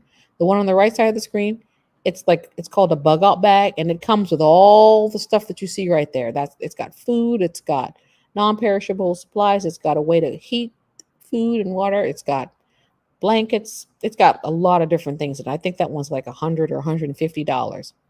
But I just put it up there for an example of the things that you might want to think about putting in your bag. That's why I put it on the screen. So look at the things on the screen. They've got supplies of food that all you have to do is add water to, and then you can eat it. Even if you can't heat it up, you can eat it. If you pour hot water on it, then you can eat it warm. There are things there that you can. They have this little thing on the right side of the screen that's black and it's got light. That's a little lantern there. They've got water in these containers and fire starters and a little first aid kit and all kinds of things that so this is to give you an idea of the kinds of things that you need to be putting inside your bag, okay? Just just ideas. I'm going to go back to the other slide. So you want to have a backpack for every member of the family, even your little ones. Okay. And if you've got a baby, obviously your baby won't be able to carry his or her own backpack. So you want to put the supplies that you're going to need for your baby in your backpack, but you're going to have to, plan for your baby. You're going to need to plan diapers and things like that in your backpack. And as you put your backpack away, and let's say your baby's 2 months old, you need to make sure you go back to your backpack and update your diapers as your baby grows so that the diapers that you may have on hand aren't the diapers that's going to fit a 2 month old when your baby's now 6 months old. So those are things you need to be thinking about. You want to have non-perishable snacks and foods, water, clothes, socks, lighters, knife, camping gear that you can use if you're out and about and we just don't know what it's going to be like when we're gathered. We just don't know. So we're just preparing. You want to have some money there, maybe a small first aid kit. You want to take some scriptures so you can encourage yourself. A blanket. You can do a mylar blanket or just a small blanket, sweaters, toiletries, things of that nature. Yes, this is a great idea right here. Sewing kit, first aid kit, compass, emergency blanket. Yes, great idea. I'm a nurse. You need to get yourself a first aid kit, sister. Great idea, Sister Mariah. Water purification tablets. Yes, yes, yes, yes. Water purification tablets. Yes, and cloth diapers are also a good option. That way you don't really have to update them all that much if you have cloth diapers. Wonderful idea. Wonderful idea. Cleaning wipes. Yes, absolutely. Absolutely. I described in the last video that there are these little cleaning cloths that look like little cotton coins and you add water to them and they expand and they turn into a cleaning cloth that you can use to wash your face or wash your body. So those are great things to have. You can buy a package of 100, I think, for like $20 on Amazon, and they're really easy to pack. They're just really tiny. You just throw them in your backpack. Okay. Sister Shauna says, a lot of my prep food is just add water. Biscuits, pancakes, noodles, drinks. Yes, purifying tablets. Good. Yeah, just add water. Yes. So that means you need to make sure you're having some water. They have water pouches and they have water containers, just little ones that you can stick in your backpack. Just enough for maybe 2 or 3 days. Okay. So we're trusting the Most High to take care of us.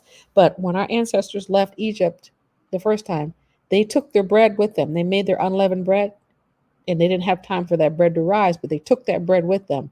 They took food with them because they needed to eat. So we need to be thinking about these things. Okay.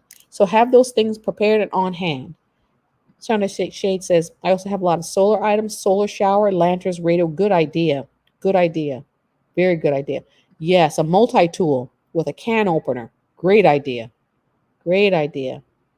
And a Faraday cage to protect your electronics. Yes, that's something that you're going to need to be prepared for in the living among during the land of in the land of your enemy during the time of judgment. Having a Faraday cage, excuse me, to protect your electronics in case of an EMP, you know, attack, or and which is very possible. It's very possible. So having something like that would be a great idea. A great idea. Um, so yes, you guys are coming with wonderful ideas. So scrolling through, okay. Oh, look at this. The further the range, the better for walkie-talkie. So you might want to think about that. Walkie-talkie. You might want to think about those things. Uh, Sister Angela says, my backpack is going to hurt my back. Definitely praying for the strength to carry. Yes, plus a tent. Yes. Yes, be praying about that, brothers and sisters, that the Most High gives you the strength to carry what you're packed up. I know I need to pray about that. I know. And MREs. Sister Rose Gardner says MREs. Yes, that's a really great idea. Great idea. And Sister Shola says, yes, he will bring the light to your dwelling. Yes, he will. He absolutely will. He's making a distinction between us and the Gentiles and the Gentile nations, the ones who are unrepentant. But I will say this, that if he calls you to prepare in a certain way, that's part of his provision.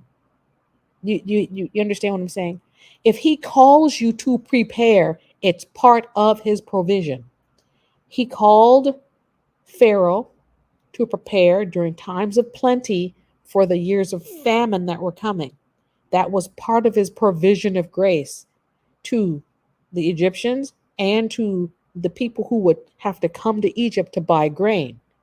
It was part of his mercy, letting us know these things in advance. When he lets us know these things in advance, it's part of his mercy because he doesn't have to. Someone says you can, Elsie, the prodigal son says, you can use an old tin. Yes, you can. Or galvanized trash can for EMP protection. You absolutely can. Yes, you can. And you can also use these, what do they call them? You put them on the back of your truck. It's like a container that you put on your truck to hold your tools and things, and they're metal. You can use something like that as well. Crew nurse says, this is great information. Thanks a bunch. Oh, yes. Thank you. Thank you, sister. We're all learning from each other. Learn how to trap animals just in case you have to hunt. That's true. That's true. I don't know. That's going to be one of the last things I learn how to do. I don't know. I mean, I know it's important. You're right. You're right in what you're saying. I'm just like, ooh. Then you have to like skin them and eat them. Okay. Um, says that's what I was explaining to my family. His forewarning is his provision. It is. And I think a lot of people don't see that. If the Most High comes to you and says, you need to prepare, like I was told in 2005, a long time ago, I was told. I was told these things are coming. I was shown visions, I was shown dreams, and now I'm really understanding why I was shown those things. Back in 2005, 2006, 2010, and now I'm understanding. But back then I could have said, I'm not doing that. I'm not doing anything. But I would have been forsaking the Most High's mercy. And some of you, maybe you didn't get a word from the Most High, but maybe you hear it from somebody else. If it resonates within you, that's the Most High communicating to you. Okay. Thank you, Sister Yvette. I appreciate that. Thank you very much. Gonna have to rewind at work. Oh yes, great info. Oh, so glad you're here, Sister Stacy. So glad you're here. So glad.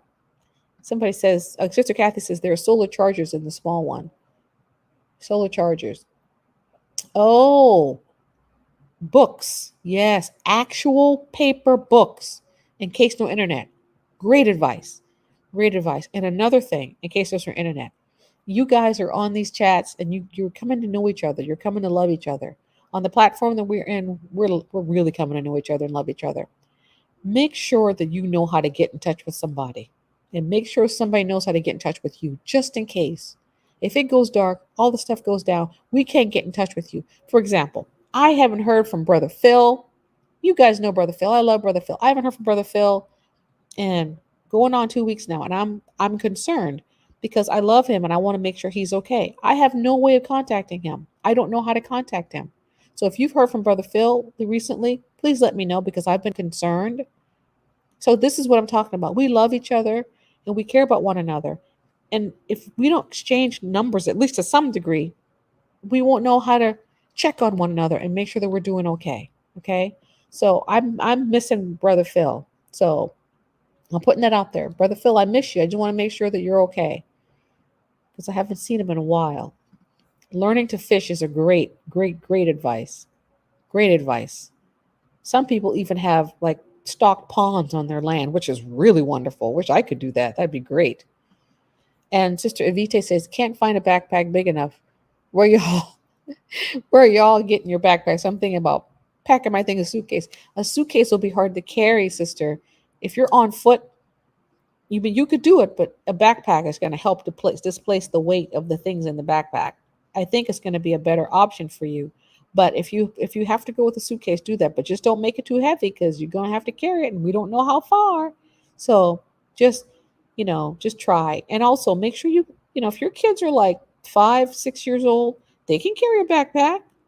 Just don't put as much stuff in theirs, but just they can carry something. So let them carry something. Let them help out.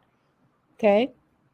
Sister Kathy says, my husband, I have a toolbox for the trucks. Yes, those toolbox for the trucks, they're Faraday cage. If they're metal, they're Faraday cages. You can put your things in them. You maybe want to line them with cardboard And they're Faraday cages. You can even put your generator in them to protect your generator from um, EMP stuff, EMP attacks.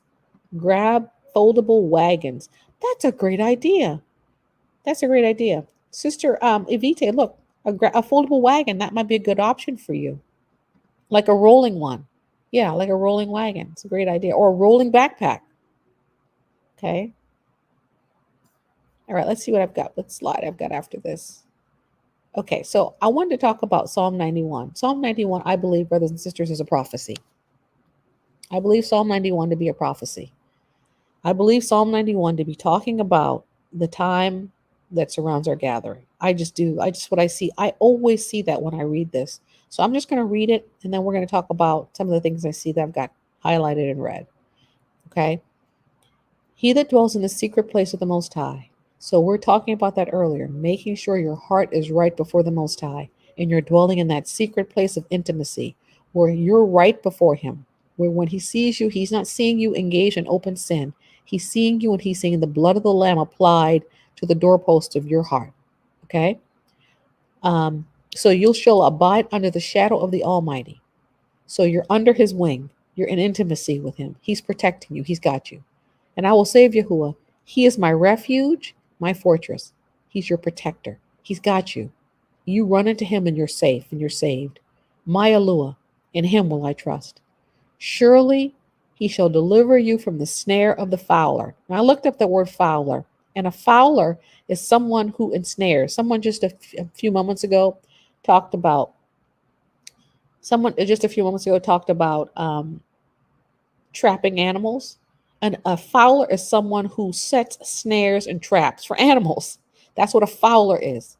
Typically, it would be a bird, a fowler, someone who sets a snare and a trap. So he's saying that he's going to deliver us from the one who sets snares and traps for us.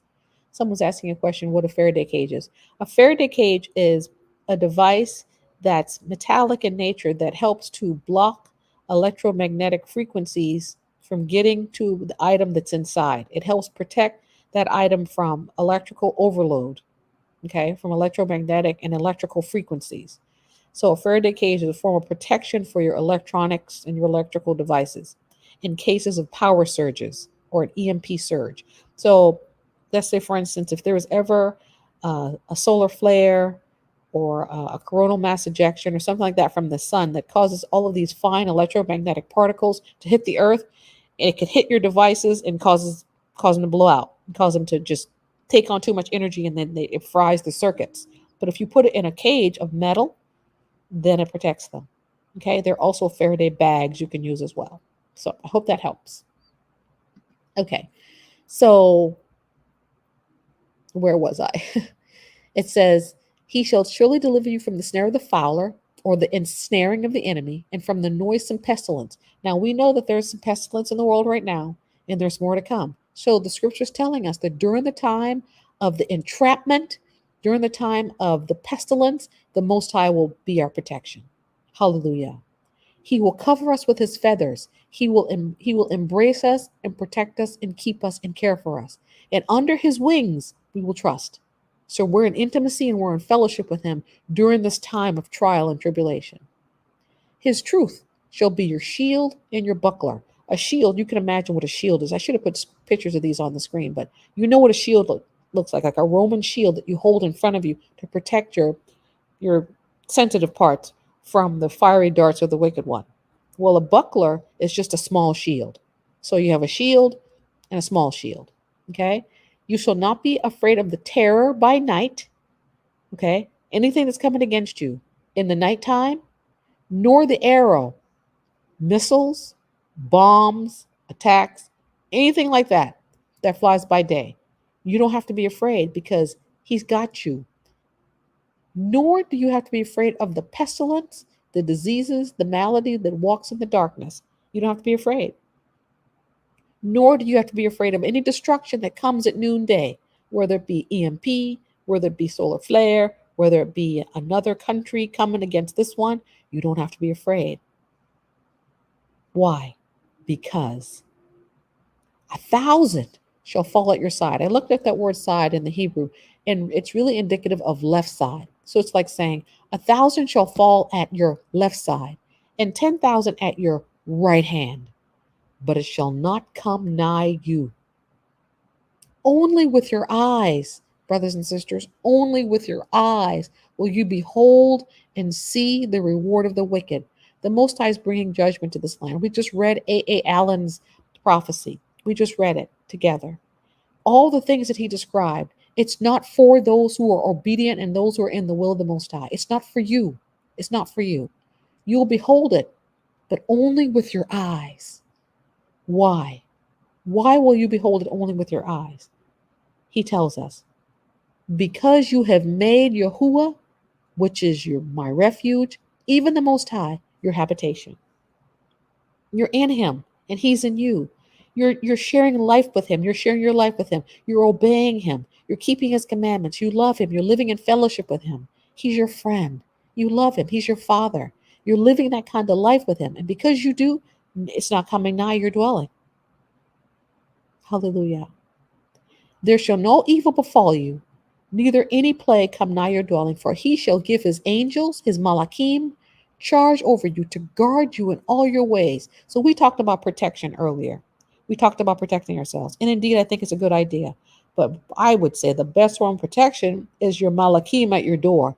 So I would ask you, brothers and sisters, to pray and ask the Most High to station malachim at all the entrances and exits to your house. Ask the Most High to post malachim at your front door, your side door, your rear door, the garage door, wherever you have doors.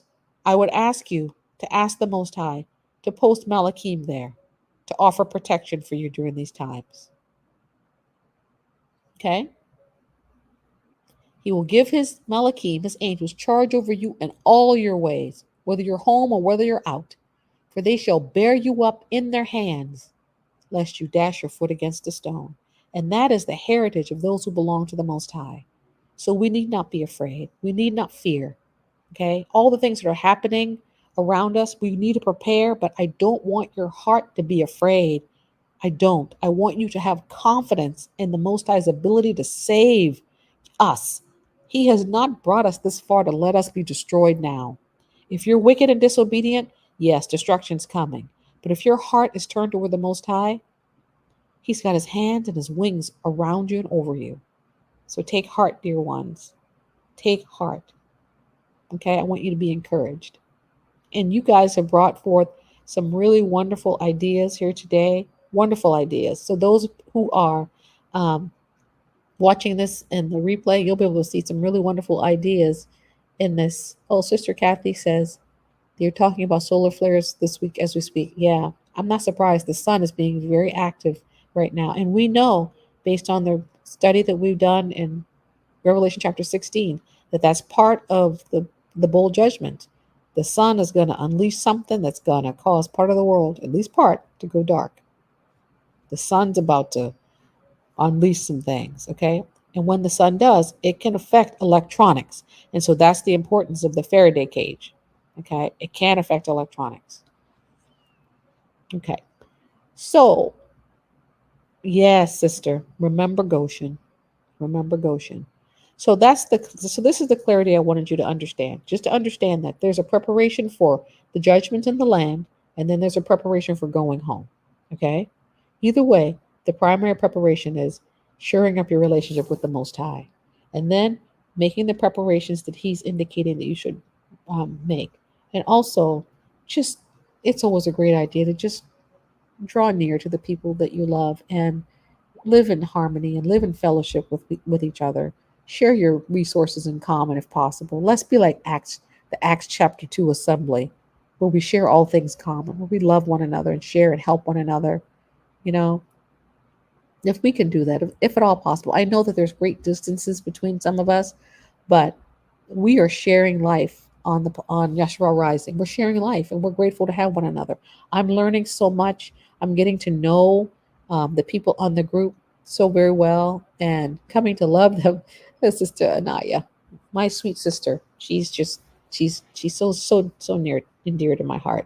So I just want to thank her for sending me the A. Allen prophecy that the Most High was speaking to me. So I want you to share that. I'm like, okay, Father, I'll share that.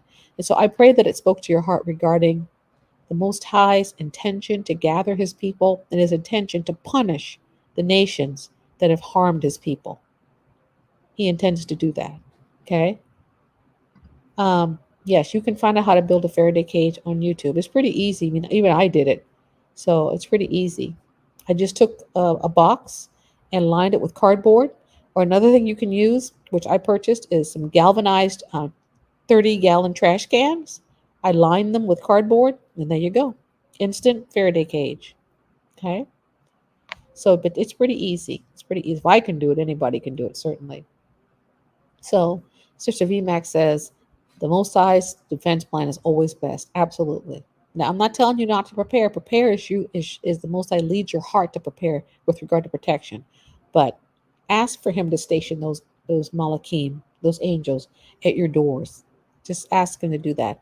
And if you're not in a position right now to do any of these preparations, I want to speak to those who have, or on fixed incomes and limited budgets, or maybe you just don't have the space. Just trust in the Most High. He will provide.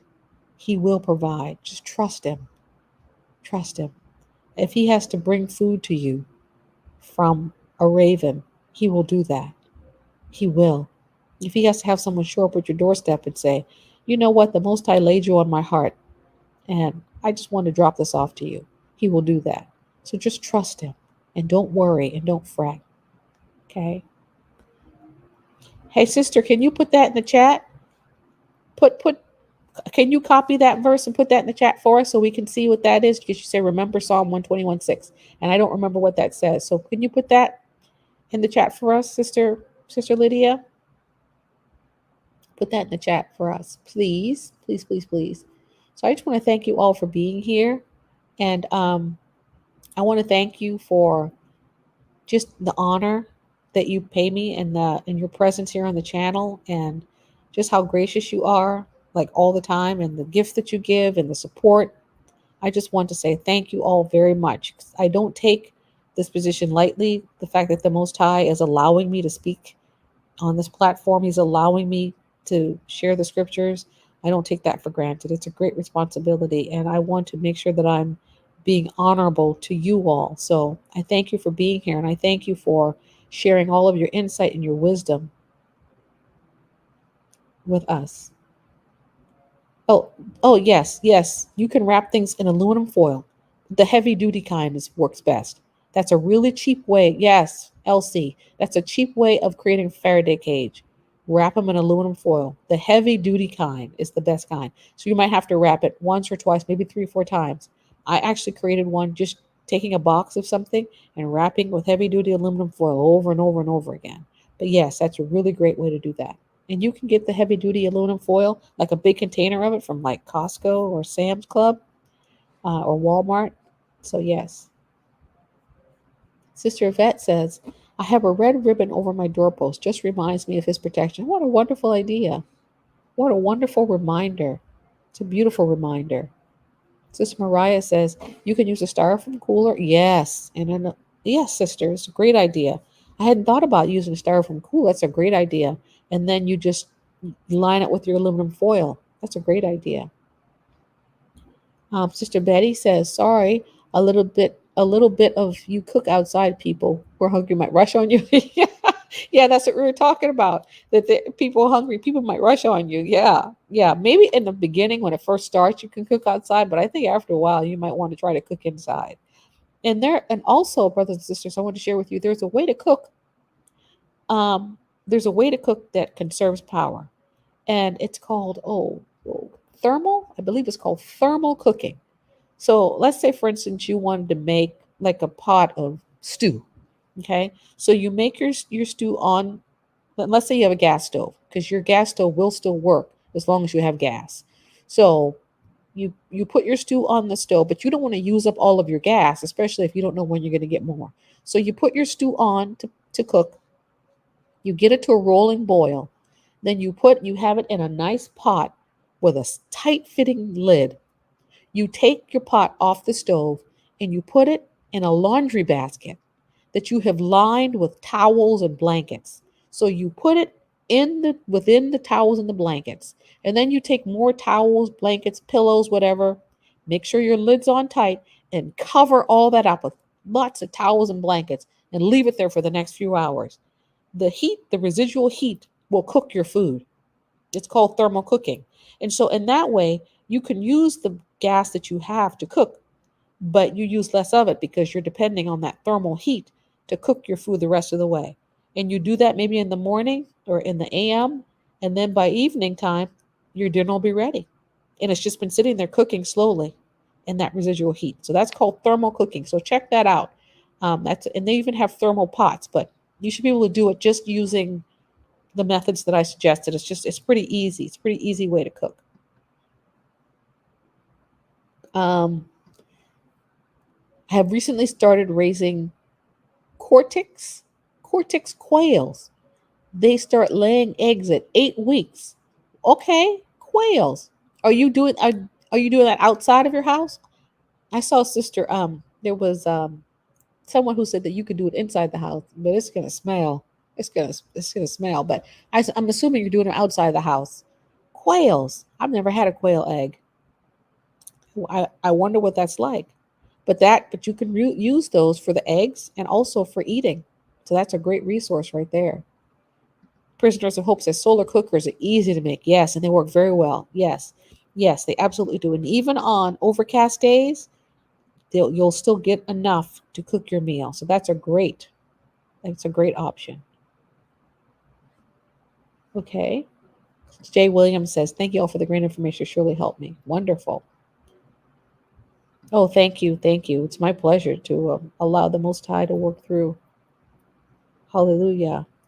Yes, very informative. The Most High is just, He's wanting us to learn from one another. And that's what I think it's so awesome that we can come together and learn from one another because there are things that I just don't know. And there are things that you may not know. But then someone comments in the comment section, you go, oh, yeah, what a great idea. I can raise quail. I can eat the quail and I can eat the eggs. And then you learn. That's how we learn from one another. When we go back into the land, brothers and sisters, it's going to be wonderful when we can put all of our resources together and put our heads together and allow the Most High to work through us to rebuild. Because that's going to be part of the responsibility when Judah goes back into the land, because the land is desolate. Judah is going to have to rebuild, and all those who are gathered along with Judah. This was a question that I got asked after the last session. Someone said, well, if Judah goes up first, if Judah gets gathered first, what about the 10 tribes? Well, a large part of the 10 tribes are already on the continent. They just don't know they're awake. They don't know that they're Israel yet, Yasharal. They need to be awakened. The Most High will work through the 144,000 to help awaken them. Okay? But let's say in the Americas, you've got people in the Americas and in Europe who are both Judah living amongst people who are of the 10 tribes. The Most High is not going to just gather Judah and leave the 10 tribes here. No, they're going to go together. They're going to go together. When the Most High gathers Judah, if they're those are the northern tribes with them, they'll get gathered as well. They're going to go with them. But the larger gathering of bringing the larger 10 tribes into the house of Yasharal, that's going to happen as Messiah comes and as he sends out these 144,000 to preach the Besorah and to help these our ancestors who don't know who they are to awaken. I think it was Brother Chris who said that there's so many people in Africa, they don't know. He said they cling to the white Jesus. They don't know who they are. They're going to need to be taught. And that's going to be partly Judah's responsibility and the responsibility of the 144,000 to go out just like the first century disciples and gather the harvest. It will be their responsibility to go out and gather the harvest. The harvest. So that's an answer to that question that someone asked about the 10 tribes. So don't be concerned that because you are of Ephraim and you live here in Americas that you're not going to be gathered, or you're going to be gathered. You're coming in because eventually all things are being gathered into the house of Judah because Judah still has the covenant. All things are being gathered into that cultivated olive tree of the southern kingdom. Okay. For the new people, how do they join the WhatsApp group? Asking for a friend. Okay. If you now, I said I'm not going to advertise for this because I don't want to make people feel like I'm trying to force them into this. But if you'd like to join us on our WhatsApp group, We love it so very much. You can email me. Let me put this in here. You can email me. We love it. Not everybody loves it, but we love it. Proton. No, let me start off. Trumpets. Trumpets call at proton.me. So message me, and then I will. No, let me do that again. I did that wrong. I did MET. It's not supposed to be MET. It's supposed to be ME. Let's do that again, brothers and sisters. This lack of sleep is starting to affect my fingers. Trumpets call. But I feel happy though. I feel grateful. I'm feeling grateful that I'm able to be with you guys today. Proton.me. Okay, so trumpets call it proton. Okay, that's right. So message me, and I will send you the information for you to sign in and get, become a part of the group. You're going to have to download the app onto your phone, and then I'll send you the information, and then you can join us. And one of the wonderful things that I love about the group, it's like it's emerging, it's happening. The Father's doing it more and more every day. We're praying for one another. Yesterday, I tell you, there were so many times we went to, because we have a prayer group, and we go into the prayer group to pray. I can't tell you how many times we went to the prayer group yesterday to pray for people and their needs. It was great. Someone will come in with a prayer request. We all meet in the prayer group and we just pray. Sometimes we record our prayers, sometimes we type it up, but it's just as powerful. It's as powerful as if we're in the same room because we're united in the Ruach, and we pray for one another, and we see the Most High move for us, and He's encouraging us, and it's just a great thing. And I believe that this is a model for what the Most High wants to do in the future, not necessarily because it's virtual, but because it's intimate. We've got to get to know one another again, brothers and sisters. We're going to be going back and living amongst one another. We don't want to feel like strangers. I don't want to feel like you're a stranger, that I don't know you. So we start to share intimacy now while in land of captivity. Here, start sharing our lives with one another. Start sharing our hearts with one another. Start learning from one another, forgiving one another, and lifting one another up and helping each other to heal. Doing that now. That's certainly in my heart, and I believe it's in the Father's heart as well. Okay, yeah, I can get you back in. I can add you, certainly. I can add you back into the home and garden. Absolutely, not a problem. Not a problem. Absolutely, I can add you back into that group. Okay. Yes, many great ideas. So, Sister Vima, yes, we love it. We absolutely love it. Um, Sister Kim says, I still don't know how to use it. I know you may. So, what you have to do is you have to get on there and just mess around with it. And that's how you learn. When I started it, I'd never been on WhatsApp, I didn't know how to use it. And I'm still learning. Every day I learn something new. But you just get on there and mess around with it. So, the main group is Joshua Rising. So, you can hang out in that group until you feel comfortable venturing out into the other groups. But it'll come to you because the app is it's pretty intuitive, and you'll learn it. You'll learn it if you just stick with it. But there's no pressure, absolutely no pressure to join, no pressure to be a part of it. You know what I'd love to see? I'm going to put this out here publicly. Okay. I'd love to see some of the people who have platforms come and join us. I'd love to see Teo on it. I'd love to see Sister Shonda on it. I'd love to see Sister E on it. Why? Because it's not a Maria thing. It's a Most High thing. He wants us to come together. It's a platform to come together. I'd love to see some of the higher profile people join up and become intimate with the people with us. Let's get to know one another. Let's pray for one another. Let's lift one another up. I'd love to see that. So I'm just going to put that out there publicly. I'd love to see Brother Karras on it. I'd love that. Is it perfect? No, it's not perfect. But nothing in this world is. Okay? You're going to get notifications when people post. You have people on it from all over the world. Okay? And if you put your phone in vibrate mode, you may hear it vibrate if you have it in your room. That's going to happen. But it's a small price to pay for knowing that your brethren across the world are able to communicate with one another and with us and to share life together. It's a small price to pay. It's a small sacrifice. So I want to put that out there. I would love to see TCA on it. I'd love to see it.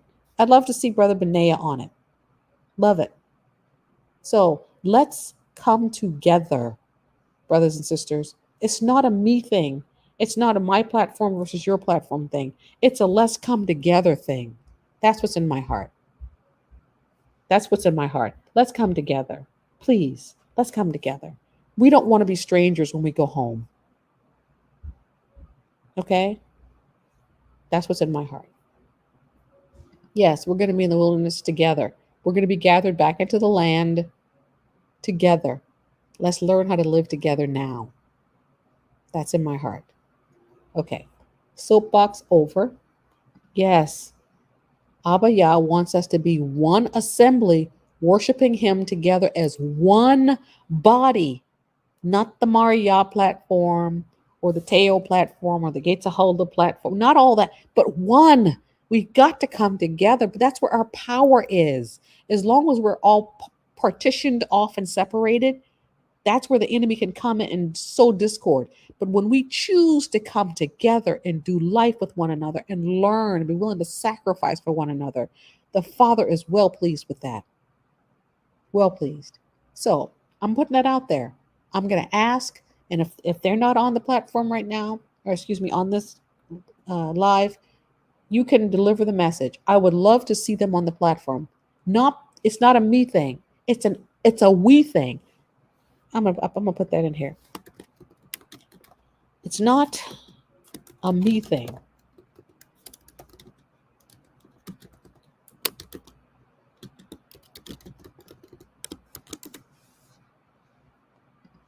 It's not a me thing. It's a we thing. It's about us. It's about us coming together. But in our minds, we still have that crabs in a bucket mentality where, oh, I got to go get mines. I need mines. You get yours, I'll get mines. That's the influence of European imperialism. The idea in our nation is the idea of something called Ubuntu. Ubuntu. Ubuntu. It's a Bantu word phrase, and it means I am because we are. I am because we are. It's this idea of community, and I take my identity, my life, my strength, my health, my everything because of who I am in relation to you, my brother, my sister. Ubuntu. May we have Ubuntu. May we have oneness. May we have unity. May we all come together until we all can be formed into that perfect image of Messiah. We've got to get close and personal. Maybe you have something that I need, but I can't get it from you because you're too far away.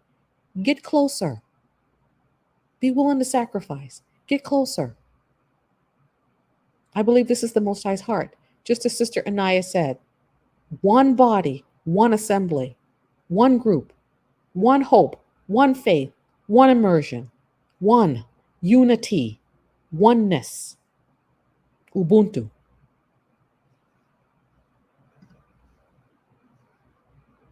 Hallelujah. Hallelujah. Yes, sister. Yes. We don't want to, we don't, you're right, we don't do that. Yes, we don't do that. What happens in the house stays in the house. That's what we do. Got to keep it in the house. So I'm just putting that out there. I had no intention of saying any of this. This is just kind of coming. It was in my heart, though. It was in my heart. It's in my heart that we would see us coming together. And you know what? If people aren't comfortable coming to the thing that we've started, let's do something different. I'm willing to come join somebody else's platform. I don't have to be the one who is leading it, or the one who started it. I don't need to be I don't need to be in the scenes, in the front. You guys don't understand something about me. I'm pretty much a shy person for the most part. And the most time comes upon me and I can, I can be, outgoing, but for the most part I'm a pretty shy, quiet person. I'm really more comfortable behind the scenes. I'm much more comfortable being the one who's in the kitchen, helping to prepare food and serving others than being the one out there who's entertaining everyone. Stuff like this frightens me. It's not comfortable for me. I'm much more comfortable behind the scenes. So I know this is the Most High because this is not something I would necessarily choose for myself to do, but I want to do His will. So I don't have to be the one out there. I'm willing to serve somebody else's vision, but have one. If you have a vision for unity, I'm willing to fall in line with that. I am. I am. But let's come together. It's enough. It's enough already. That's enough of you and me and he and she and they and it and my platform and my cash apps and my patrons and my this and my that. Enough of that. Enough is enough. We are family. We're family. We should share all things common. We are family. Let's be that Acts 2 assembly again. Let's come together. Let's put aside our pride. Let's put aside our need for notoriety and our need to make our names great. Let's put all that aside and let's serve one another in humility and in love. Guys, I didn't mean to say any of this. I'm going to get myself in trouble. I better stop. I better stop talking. Maybe it's the lack of sleep. Yeah, that's it. It's the lack of sleep. So, but it's in my heart. I'm not lying. I'm saying what's in my heart. This is what I feel. We need to come together. We do. It's been purported that um, the what's this guy's name? Edgar Hoover, J. Edgar Hoover. It's been purported that he says the greatest threat to United States sovereignty is Negro unity. Let that sink in. They know that when we come together, we are powerful. Powerful. We've seen the effects of the power just in a little group that we have on WhatsApp. We see the power in that. When we come together to pray for one another, we see the power in that. And that's just in small microcosm. Imagine when we all come together and they know that. That's why they want to keep us pitting ideologies against ideologies and ideas against ideas and platforms against platforms. They want us separated. But if we could all just come together, all the power to be unleashed, all the power. Father's waiting for that. He's waiting for us to come together. One stick in his hand. Ephraim, Judah, united. One stick, one tree. Hallelujah. Yes, we are. Yes, we are. We are a sleeping giant in the earth. Yes. Yes. And our enemies know it. That's why they're so afraid. They're so afraid because they know. They know. They know what happens when we cry out to our Yahuwah, and they know what happens when we come together and cry out with one voice. They know.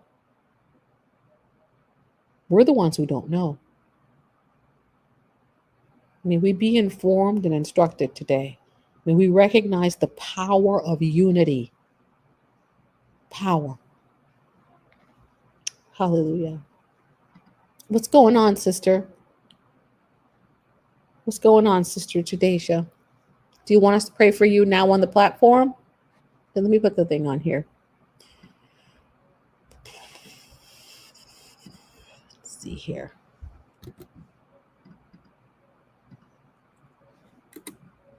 Okay, I just put the StreamYard link in there. What's going on, Sister Judasha? I put the StreamYard link. You can come on if you'd like to come on, sweetheart. Yes, and we're waking up. We've got to wake up. We've got to. We've got to wake up. There are those who don't know their identity yet, and we need to minister to them and help them to awaken. And we're right now, everybody's doing it from a different side of the room. Just imagine that. There's a group of people who need to know truth, right? And it's our mission to help them awaken. But I'm doing it in the left corner. Somebody else is doing it in the right corner. Somebody else is in the middle of the room, kind of near where the people are who need help. Somebody's over on the other side of the room. We're all ministering, but we're all doing it from different sides of the room. Imagine what would happen if we just said, "Let the light bulb go off." What if we came together and all ministered together? We could be much more effective. Much more effective. It's just a thought. Just a thought. Oh, you're at work. Okay. All right. Well, we'll pray for you, sister. We'll pray for you. We'll pray for you, and we'll put it on the prayer in the group as well. And Yashua Rising. Okay. Um, Regina. Okay, Regina. Me too. Okay. So yeah, yeah. She's. I don't think she wants to say. She just says she needs prayer. Um, Sister Doreen, last name Brandon. So thank you, thank you, thank you.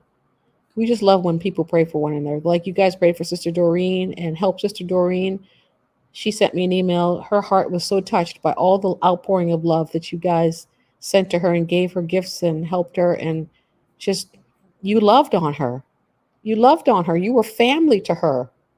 You were family to her. And she was just overwhelmed by the love. That's what family does. And Sister Kathy's got it. We got trained in church. That's what church did for us. You sit on your side of the room, I'll sit on my side of the room. Then we got people up on the platform. They're the important ones up on the platform. Then you get the people down in the congregation. Yeah, this division. But Yahuwah is not divided. He's one. We've got to come together. We've got to. So I'm going to end now before I get myself in trouble because I'm sure that somebody will go back to somebody and say, I said something that I didn't say, but you are all my witnesses. You're my witnesses of what I'm saying. I'm saying we need to come together. I'm not throwing anybody under the bus. I'm willing to serve someone else's vision if they've got the vision that the Most High wants, which is unity. If you are preaching unity coming together, I am happy to serve your vision. Happy, happy to serve that vision. Okay? Yes. Servitude is love. It is, sister. It is. It's love. It is. So I'm going to say a prayer for Sister Tadesha, and then we're going to end for today. And you'll see me again at some point. But after this, I think I'll go check and see what's happening in the groups and check my email to make sure that none of you have emailed me so I can send you that information to join if you're interested in joining. No pressure though. Absolutely no pressure. We don't want anyone there we don't want anyone there who's uncomfortable, does not want to be there because the energy and the ruach will be wrong. We want you there if you want to be there. But if you don't want to be there, don't come. Don't feel compelled to come because that's not what we want. Okay? So, Heavenly Father, we thank you for this time that you've granted to us, this time to come together and to share. We love when we have the opportunity to share life with one another, share our wisdom and our experiences and our ideas and strategies. Yasharal is a gifted, gifted, gifted group of people. It blows me away the level of skill and the level of knowledge and understanding that you have blessed us with, Father. It just blows me away. I'm amazed and I'm pleased and I'm grateful.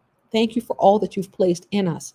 And if you think about us coming out of a cursed condition and we haven't yet come to the fullness of our blessing yet, of our barakah, it's just going to be mind blowing. So I thank you for this time that we've had together to just share our experiences and our wisdom with one another.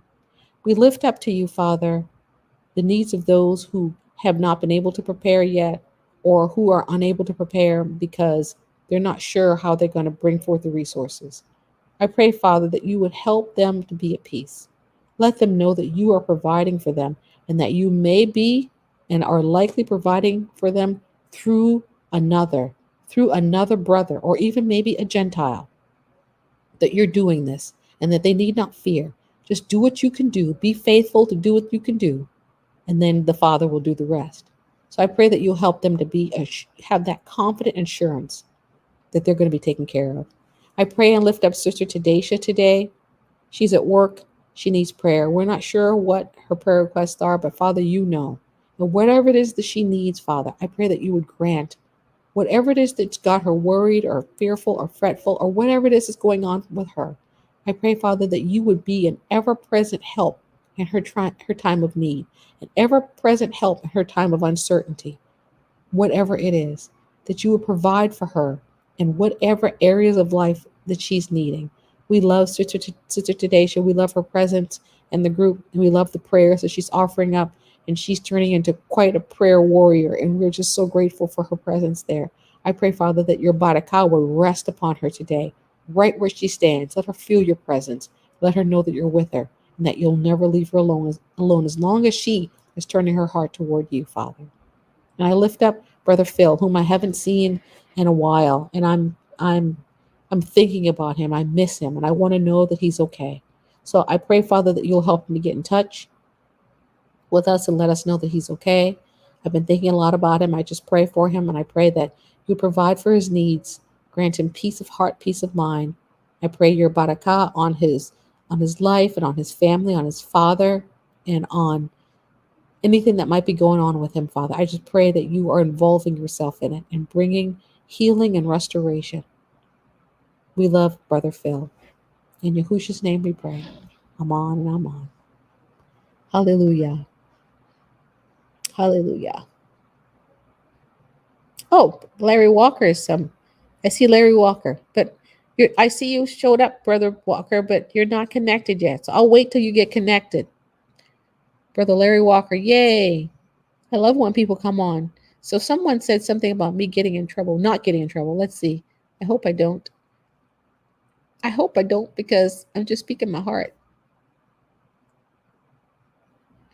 Oh, Sister Doreen? Oh, yeah. So because she hasn't set up a registry, so what we did was we just instead decided to have people send her gift cards. That way she could buy what she needed, and just have the gift card sent to her email address. I just happen to have it. Let's see, where's her email address? I've got it in my notes section here. Okay, so I'll put that information on for Sister Doreen. Okay, so here we go. Okay, so there's her Cash App information. And then if you want to send her an Amazon gift card, there's her email address. Okay,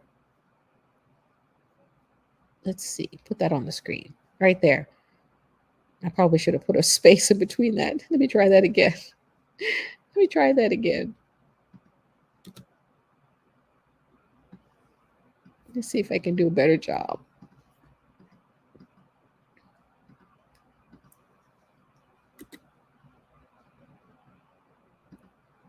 There we go.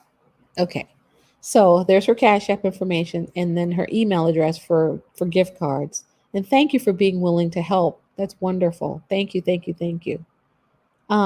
Yeah, you type in e-gift cards. Yes, type in e-gift cards and then it'll go right to her email. Go right there. Yes. Thank you. I'm trying to speak the truth. Just what I as I see it. Thank you, sister. Yes. Okay. Um Hallelujah. Yes. He was the greatest example, just like you said, sister. The greatest example of being a servant. And may we all be servants just like him. He's our example. He is surely our example. Yahusha got into a lot of trouble for speaking truth. So you're in good company. I I pray. I pray. I pray. I don't want to get in trouble. I don't want anyone to be angry. I just want us all to come together. Brother Larry Walker, try to disconnect and try to come back on because it just says device is not connected. It says you need to add your mic and camera before I can add you. So, are you working on adding your mic and camera? So I'm waiting for you. Oh, I see you there twice. So you're trying to get on. Brother Larry Walker is trying to get on. Yeah. So let's put Sister Doreen's information back up there again for those of you who want to support her. The last I spoke with her, the Red Cross was putting her and her family up in a hotel for 3 days, and she's working with the apartment complex to be able to get another apartment in the same complex. And it looks like they're going to be able to accommodate that. But she's been in a hotel waiting for them to get that worked out, and then begins the process of just trying to rebuild. Okay, I can hear you, but it won't allow me to speak or show video. Okay, yeah. Well, I have to add you, but it says that you have to set up your mic. Did you set up your mic? And your camera? Did you set everything up when you clicked on the link? You have to set that up. Set up your mic and your camera. So look at that again, brother, because I'd be happy to have you on. I see you here 3 times, but you got to set up your mic and your camera. That's what it's telling me. You need to connect your mic and your camera. And you don't have to show your face. You can always turn your camera off. You have that option. Oh, you set it up already? Okay. He says he set it up. Yeah, I see you here 3 times. So here's click off and then come back in. Just disconnect and then come back in. And try it again. Just completely click off and then come back. Let me put the link back in there again. Okay. If anybody else wants to come on and say something that's on your heart. Oop, I just put it in the I just added it to the wrong group. Sorry. I just added it to the private chat. Okay, here we go. There we go. Okay, so try to go out and try to come up again. Try to come on again. Yes. Thank you, sister. Thank you. Yeah. Just we just want to love each other. That's all we want to do. So hopefully you'll be able to get on. But so I think we discussed a lot of really good, useful information today. I learned a lot myself personally, and I think that that's part of like the power of coming together. You know. Okay, sister. We'll see you. We'll see you soon. Okay. We'll see you soon on the platform. Have a wonderful day. Have a Yah-filled day. Well, brother, I don't see you coming on. I'll give it a couple more minutes. It's 1:00 p.m. my time, and I've got things I need to take care of as well. But I'll wait for a couple more minutes, see if you can get on. But are there any questions from what we discussed today regarding the judgment, the gathering? Any questions, any concerns, any opinions from what we discussed while we're waiting for Brother Larry to see if he comes on? You know, while we wait, I can show you something that I forgot to show you, actually. I don't know if this will be okay. Let's see. Let's try this one. Let's remove this. Farm owner Gary Bean has spent his entire life in agriculture, but he's never lived through something like this. Of the more than 1,200 acres that make up his farm, more than 600, half, is left fallow. Is that heartbreaking? It's stressful because I know what I can do if I have water to grow the crops, and I feel like I'm spinning my wheels. For most of California, the years-long megadrought is a slow-motion disaster. 97% of the state is under some measure of drought emergency, from severe to exceptional. But in the state's Central Valley, where 40% of all the fruits and nuts in the nation are grown, the economy is spiraling. Have you ever had this much of your farm left fallow? No, not since we've been on this farm. Since 1972, we haven't, no. The lack of fields to work means less work to go around. Farm workers are leaving the region in droves to find sustainable jobs. Gustavo Morales grew up on the bean farm. His family lives on the property. His dad is the foreman. But with limited opportunity, he says he has to make the right decision for his children and will soon leave for another job. Feels kind of bad. Why? Need water, for it to grow. Been here all my life, Have you ever seen a drought this bad? No, like this. Not right here. Other places, like they have workers and they let them go because they don't have like work for them, and it's different in other places. The agriculture industry here in California is the largest in the country. They average about $50 billion worth of annual revenue. But because this drought has been so severe for so long, growers have had to cut back, which has led to a lot of pain, both here on the farm and at the table. Miles away, in Fresno, California, Rosie's, a farm-to-table Mexican restaurant, lives and dies by local agriculture and the availability of fresh produce and livestock. How is business now? Now it's a little bit hard because, the prices for the meat and it's a little bit high. And because her customers, many of them families or farm workers themselves, are also suffering, she won't raise prices. What makes you stay? Because I love the people, I like my job, and I try to stay. Far beyond the country's breadbasket, in produce aisles from coast to coast, where inflation and gas prices are already forcing everyday Americans to make tough choices, experts say those fallow fields will have a huge impact. This drought, 2022, is terrible, and everybody should recognize that. It really is disastrous. It's disastrous for farm workers, for farmers, and their communities. The rest of us will notice in our food prices for the kinds of things that are specialty crops in California. Think of asparagus, think of cherries this spring. A little later, think of carrots and other fruits and vegetables. And those prices will be a bit higher. A painful reminder of resources scarce, poised to pinch all Americans with no relief in sight. Steve Patterson is joining us now live from California. Steve, you know, it's interesting. I lived in LA. I covered the California drought in 2014, right? You know, specifically on almond farms and everything else. Yeah. I mean, this is an issue that hasn't gone away. It is getting worse and worse. I wonder, like, what are farmers trying to do differently now? Or is it just like they have to accept that this is Mother Nature and this is what's happening? It's a little mix of both. So they're doing a few things to try to mitigate, right? I mean, first, look around. This is one of the fallow fields that are now covering this stage. So Gary Bean, who I talked to in that piece, this is his farm, 1,200 acres here, 600 plus is now left fallow, just like this field. He would like to plant some onions or tomatoes or melons.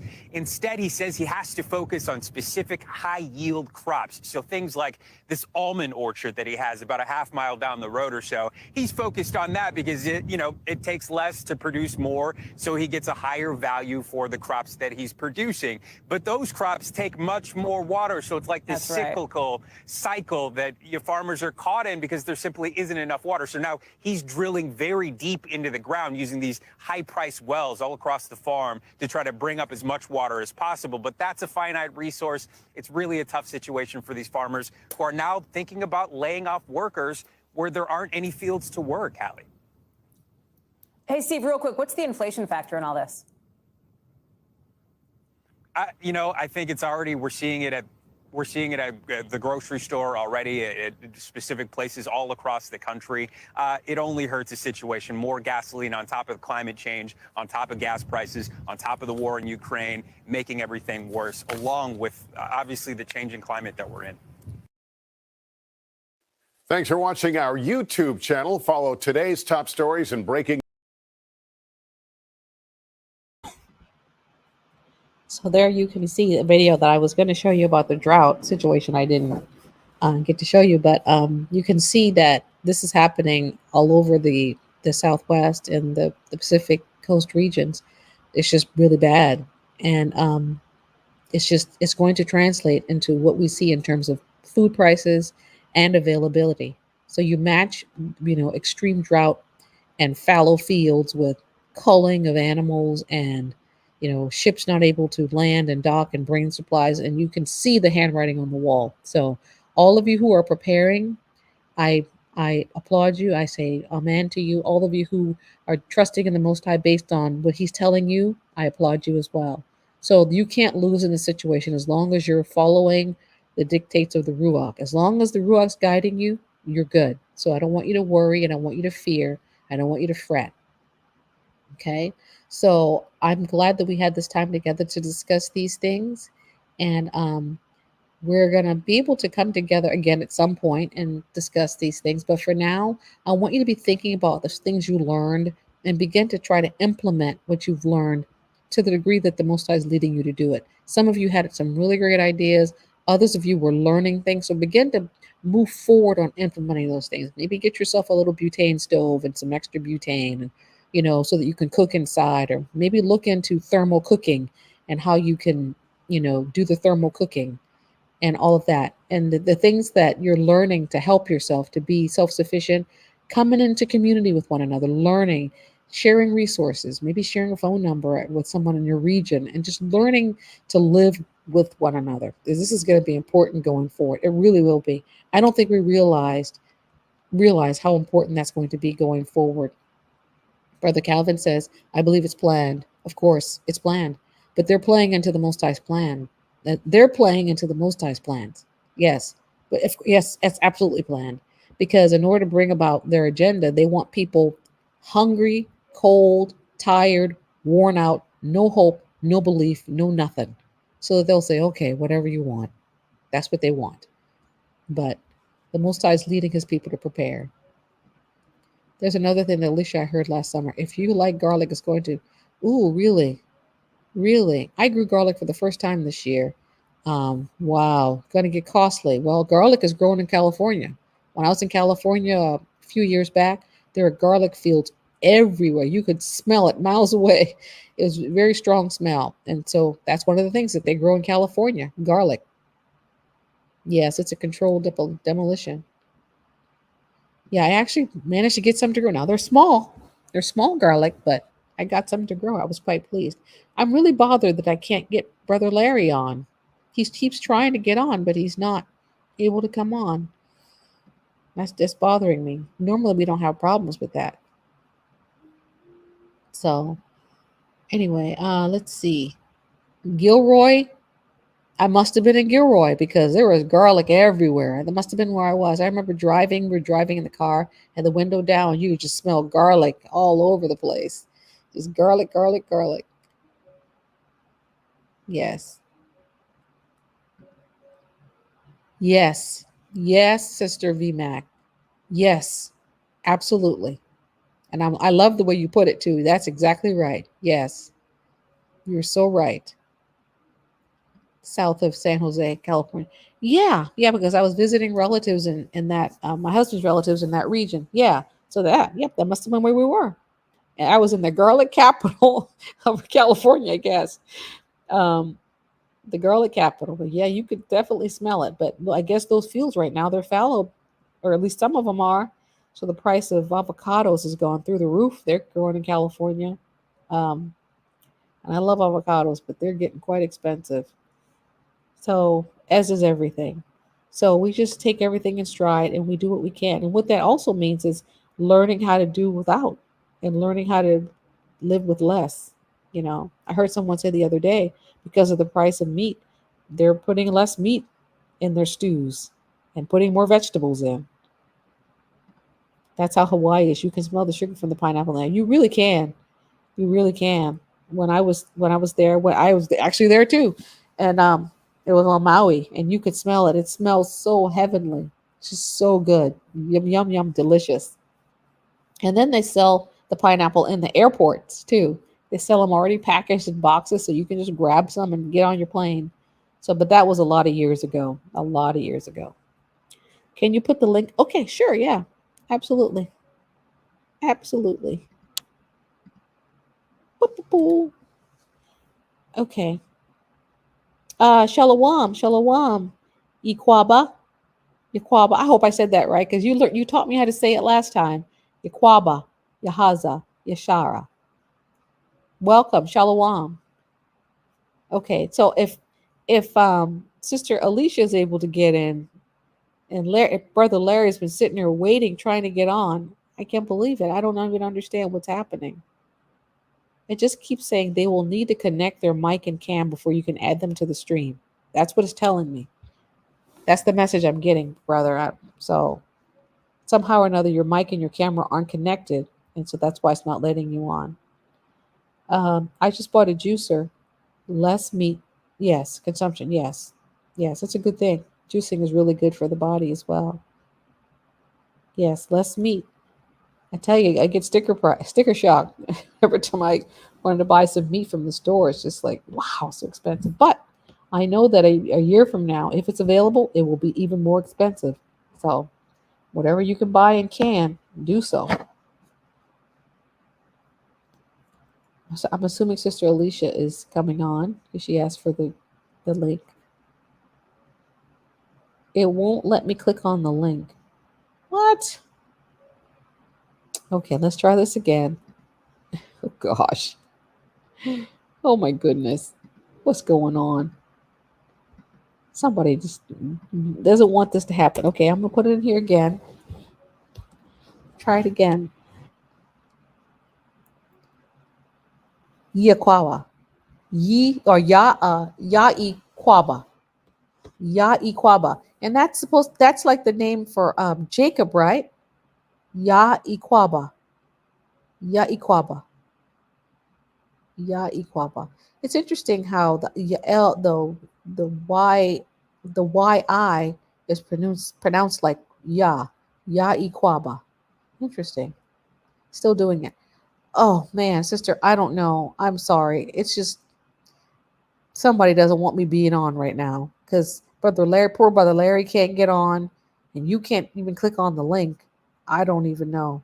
I guess we need to just cut our loss again at some point, and then we can share these things. But so we're just gonna, I guess, end for today since we can't get Sister Alicia on. Poor brother Larry can't get on. Correct, you got it. Ya Iquaba. Yeah, well, you wrote it out for me. Ya Iquaba. Ya Iquaba. It's beautiful. Ya Iquaba. So he says it's an ancient name. Ya Iquaba. Okay, let's see what we have. Oh, Covenant Awakenings. Yay! You were able to get on. No one else was able to get on. How about that? Are you there, brother? Yeah, shalom, salama, siemi, shalom. Yay! Look at that. I'm so I'm happy. able to get on in here. I'm fangirling. No, I've been listening. I'm like, okay, she's going in on hard on these subjects. I said, oh man, I said YouTube is definitely gonna be messing with her They are. account because Mm-hmm. as soon as you put on up there destruction of America, it's like that was the flag. That Yep. was the trolls going through.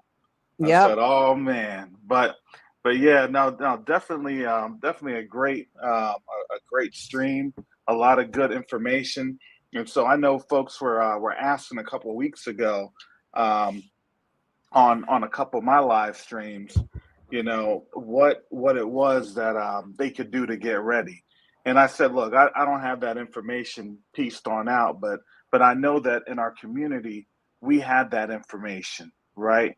Mm-hmm. We have those resources, and Mm-hmm. you know, a lot of us we do this. You know, you have Hebrew Sphere, you have Hebrew Connect TV. There's so many things that are on out there that you know, in this time, there's no excuses, right? And Yes. so Yes. right now we have to be aware, you know, not just of each other's struggles. Everybody's going through struggles, but you have Right. to understand, look, the most high gives us what he's going to give us, the tools and things of that nature to combat what it is that we're going to be fighting in our area and our walk and how we're going to be, you know, carrying on out his plan because everybody's interest is very pivotal, right, and integral to his plan. So, you know, so I just wanted to go on out here, just give a shout on out, and you know, to all the folks in the chat, and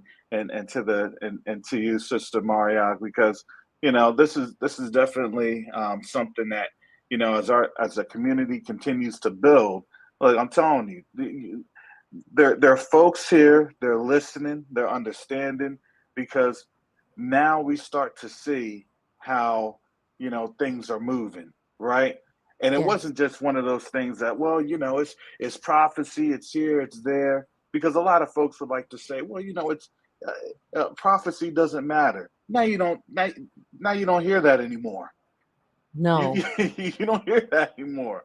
Now they try to go through. Oh, I don't know about E1B1A. I don't know about you know all of these silly arguments because they know that right before their eyes, their livelihoods can get taken.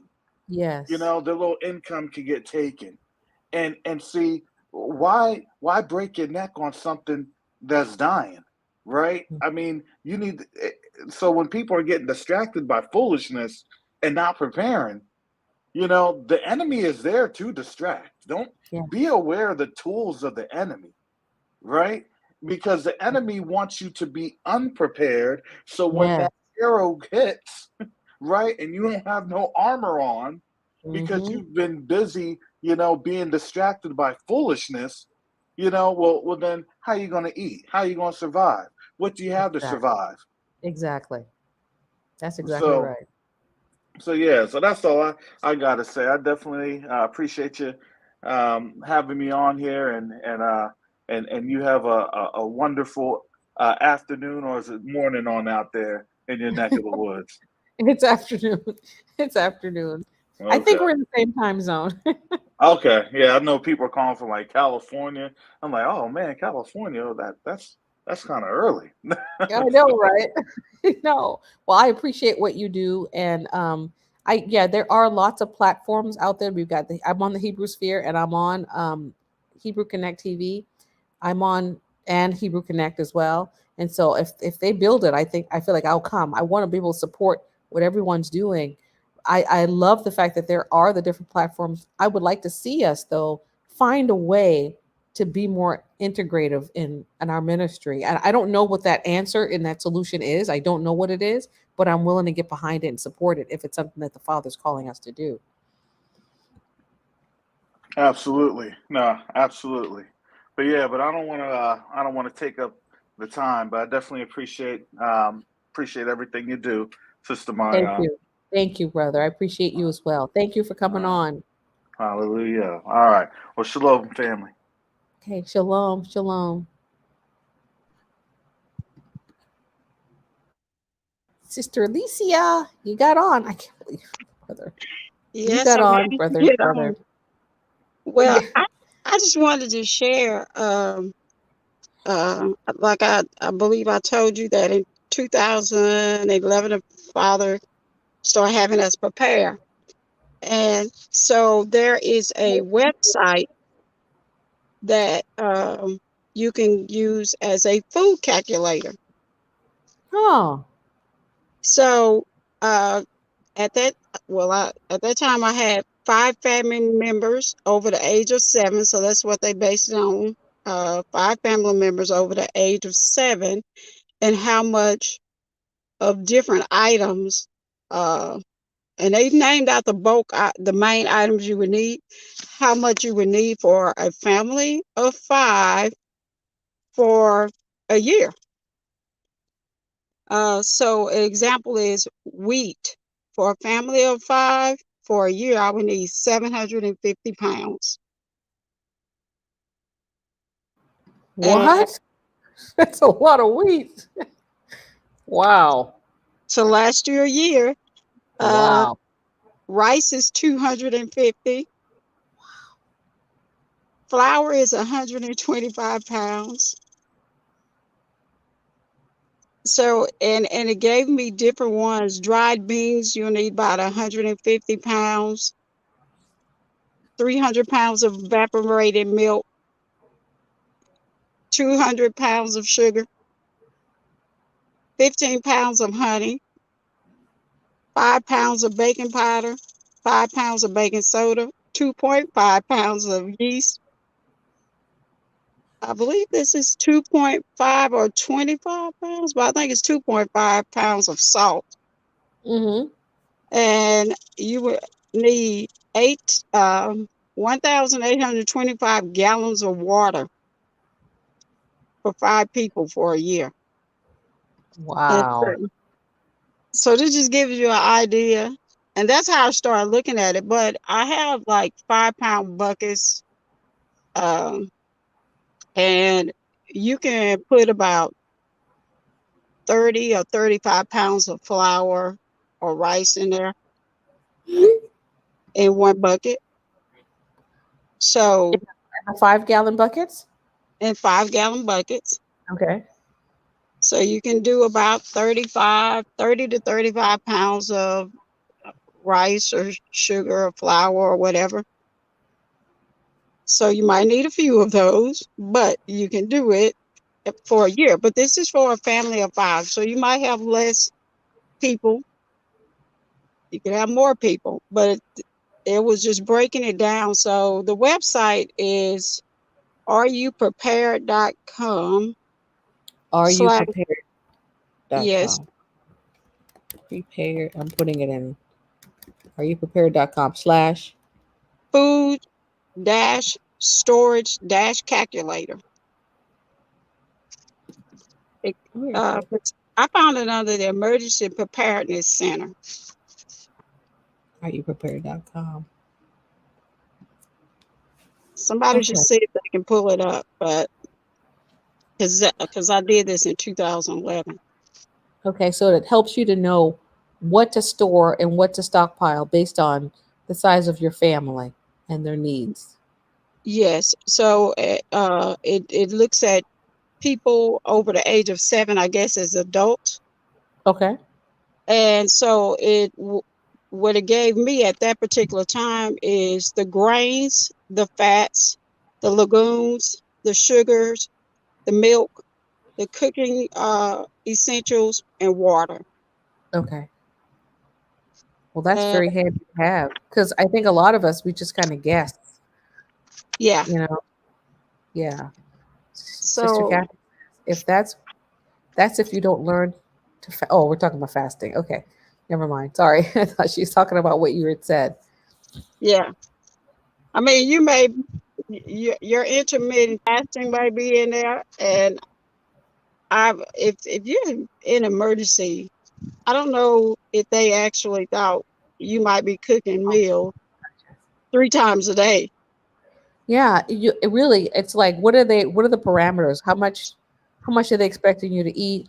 And you know, how, I mean, are they assuming that you're going to eat rice every day? That you're going to need wheat every day? I guess it all depends. I think what they pretty much did is probably the things that people use as common things in cooking, and those things that have longer shelf life. Mm-hmm. And so, because like they have 125 pounds of pasta, this is just different grains that we use in our everyday life. And they're just giving you an example. I mean, just showing you kind of how much you might need for a family of basically 5 adults Okay. for a year. So if you don't have that many, you're not going to use that much. So you probably can just divide that. Uh, Do you see what's on the screen, sister? It says how many does it tell you how many meals per it day? did not tell me how many Okay. meals. Okay. It's probably So assuming 3 then. yeah, it could be. And if it is, that means Probably it'll probably last longer if you only eat 2 meals a day. yes. And me, I just my thing was just as put as much of it away as I can. So if it lasts a year or if it lasts 6 months, and try Right. to have enough also for other individuals, Right. because somebody in your, the way I see it, somebody in your family who is hard headed, not gonna listen, ain't gonna Yes. prepare.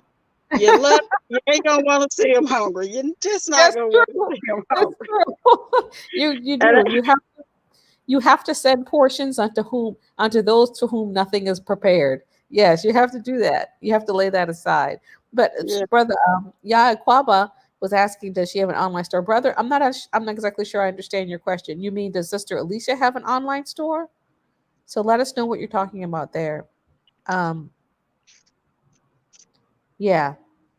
It says Dwell77 says, thanks, Sister Alicia, for pointing out the food calculator. This is a great way to see where you stand on your journey to preparedness. Yes, it is. So thank you for yeah, sharing that because, a lot of us, we just kind of put stuff away and we don't know if it's enough for a family 5 for a year. We just don't know. yes. And so we also just look at different uh, categories. Mm-hmm. So I have different categories. Sleeping,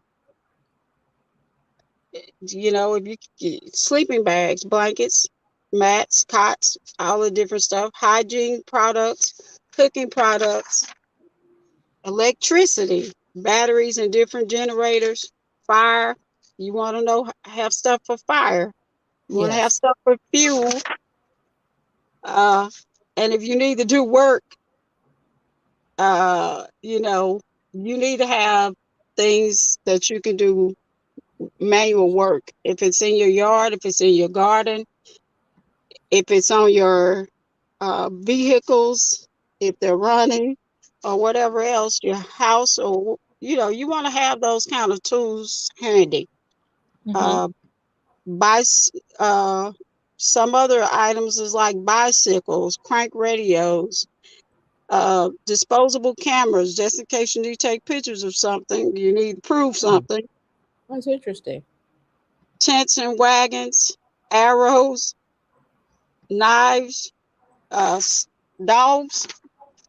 If you got a pet, a dog is always, they're the first, a lot of times your first alarm clock. I know they Yeah. are from, Yes. you want to have your medications and your disinfectant things and stuff for gardening, stuff for hydration, stuff to store things in, lamps, ammo, lanterns, for those who believe in ammo, herbs, flour, nuts, grain, sweetening agents, beans, lentils, vinegar, just different renewables. I have a pond, so I was blessed to get a pond. That was one of the reasons why we bought the particular piece of property we got, Mm-hmm. because it had a pond on there.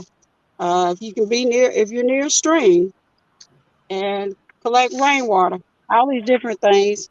And of course, you already touched on these extra clothing and some of this different stuff. So there's different websites you can go on. They'll give you like a full list. You can print them out of different items you should be thinking about, because some things you might not think about, and Right. you won't Right. have those things. So while you have the internet, use it. And I really like the fact that somebody said books. I was telling my mom, I say the internet ain't gonna be around, That's true. so you Look at need your hard books. Dwell77 says, I recently started bringing extra food, water, and other supplies home. And my wife was like, What? Are you preparing for the apocalypse? I simply said, Yes. He says, You'll be thanking me when the store shelves become empty. That's right. She will be. She will be Yeah, 1277. She'll be so happy with you. Yes. she That's sure great. will be. I went Yes. to Walmart and there was no pork or no turkey Wow. Well, we in know the what happened to entire it. store.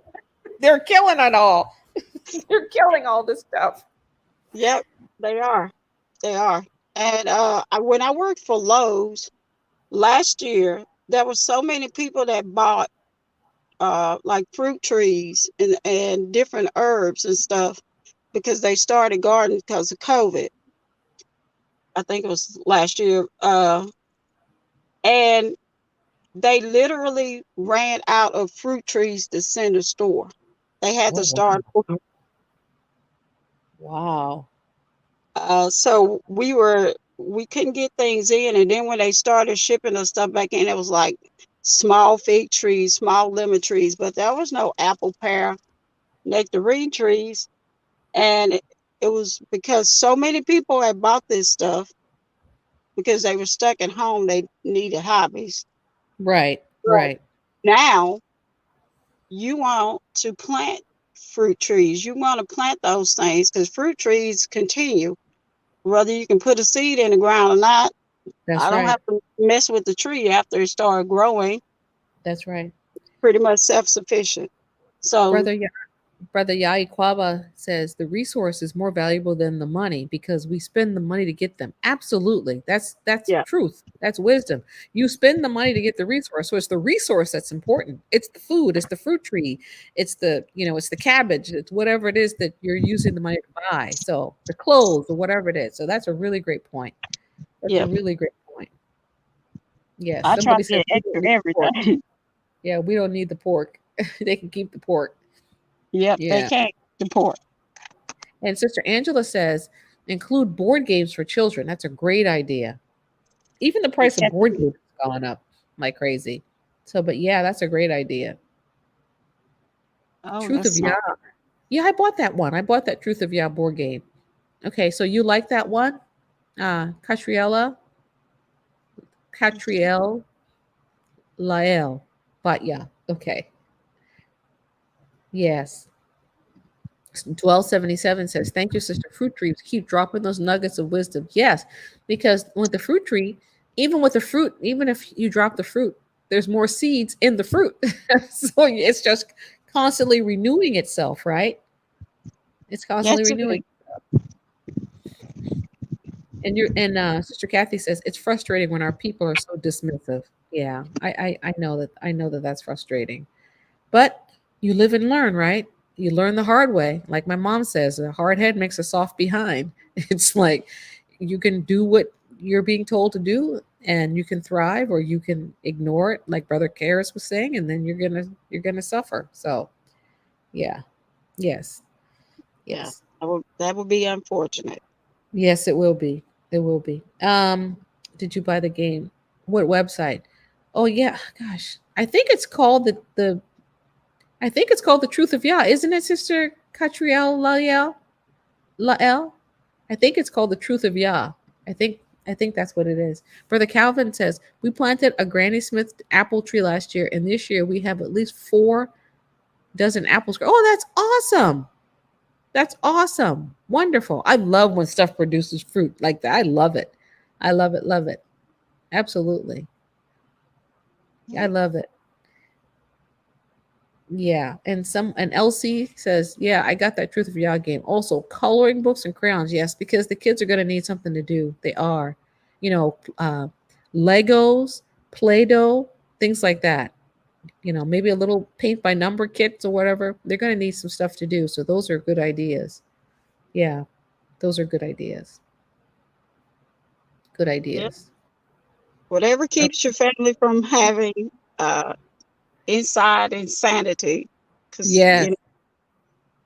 if you can't go anywhere or do anything because there's chaos, you just Right. can't keep your mind going with other things. Exactly. Sister Lisa says, "I was one of those ones that bought fruit trees." She said, "Over the past 2 years, I have bought 15 fruit trees." Wow, sister. Ooh. And then and then Brother Calvin says, "Mega apple pies." Wow. Wow. She's outdoing me on those fruit trees. Oh my word. Yeah, yeah. Sister Nia said it's called The Truth of Yah. She's got that game. Wow. Okay, we'll see you later, Sister Sharon D. Have a wonderful Yah filled day. Yeah, we're gonna be signing off here soon.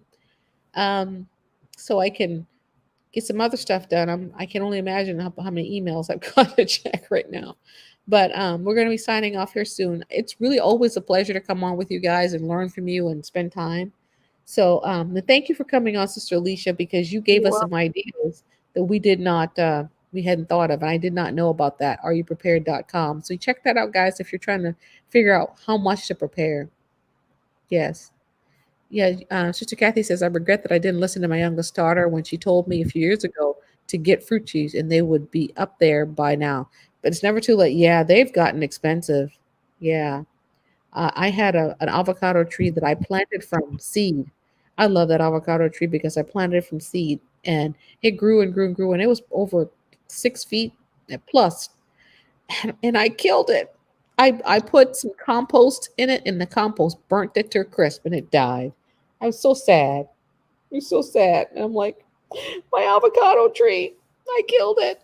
I moved it to a bigger pot and I thought, oh, I'll compost it. But it just didn't like, I think it just didn't like the compost. That's what I'm thinking happened. So anyway, we'll never know. was your compost organic, still hot? Um, I, I bought it from the store. Oh, So it was. It was I bought not. it from the store. Yeah, I bought it Yeah. from the store. I'm assuming it was the compost. I guess it could have been the soil because the soil was composted as well. It was that Miracle Grow soil with the compost in it, and then I added additional compost because I wanted to be extra healthy. But a few days later, the leaves started to turn brown and fell off, and then it just Well, started to just die. my husband was showing me a video where there was there was a YouTuber who had compost and dirt and all this stuff brought in so she could add to her high tunnel, and all her plants died. So Oh, it turns out that the soil was tainted. you know what? I wonder because it wasn't just that died. It was some other thing. I had some oregano. It died. Huh. I wonder. I got the soil from Costco. I wonder because other things died as well. I had planted some little peppers. They died too, and I used the same soil. You got me thinking now. Yep. Some of the It was soil, it could be bad because it has some kind of chemical in it. So it depends on yeah. where that soil from. Okay, so we're getting some advice in the chat. I got to go back. Let me scroll back. So yeah, R.I.P. to the because I grew it, and that's why it was so special to me because I grew it all the way from a little pit, and so but I so sad. So Sister Lisa says yes, peach, fig, pomegranate, Pat. What's Pat? Let me know what Pat is. Mulberry, nectarine, plum, apple, avocado, cherry, orange, lemon, lime, dragon fruit. A dragon fruit tree? Probably others that I'm forgetting. A dragon fruit tree. Wow, that's awesome. And then Elsie says, do compost tea instead of straight compost. I wish I had known that. I'm so sad I killed my tree. I love that tree. I brought it in for the winter and let it sit in my closet and never use Miracle Grow. Okay, well that's part of the problem. It was Miracle Grow soil. Yeah, it was organic. I thought it'd be good. See, she said it kills all of. Yep. Okay, now you learn. And I bought several bags too. Guess I got to throw it out. Kathy says I've gotten fig, guava, apple, peaches, blueberries, bananas, papaya, plum. Y'all will give me the increase. Yes, he will. Yes, he will. And Brother Todd says, when buying fruit trees, be sure to get the variety that will ripen at various times of the year. This will ensure you're getting a harvest year round. What a great idea. That's a great idea. That's a great idea. Yep. And your Um, fruit trees a lot of times will bring oh, up suckers from uh-huh. around. So if you learn how to take those off, you can start rooting those, and there you go. You haven't started a new tree.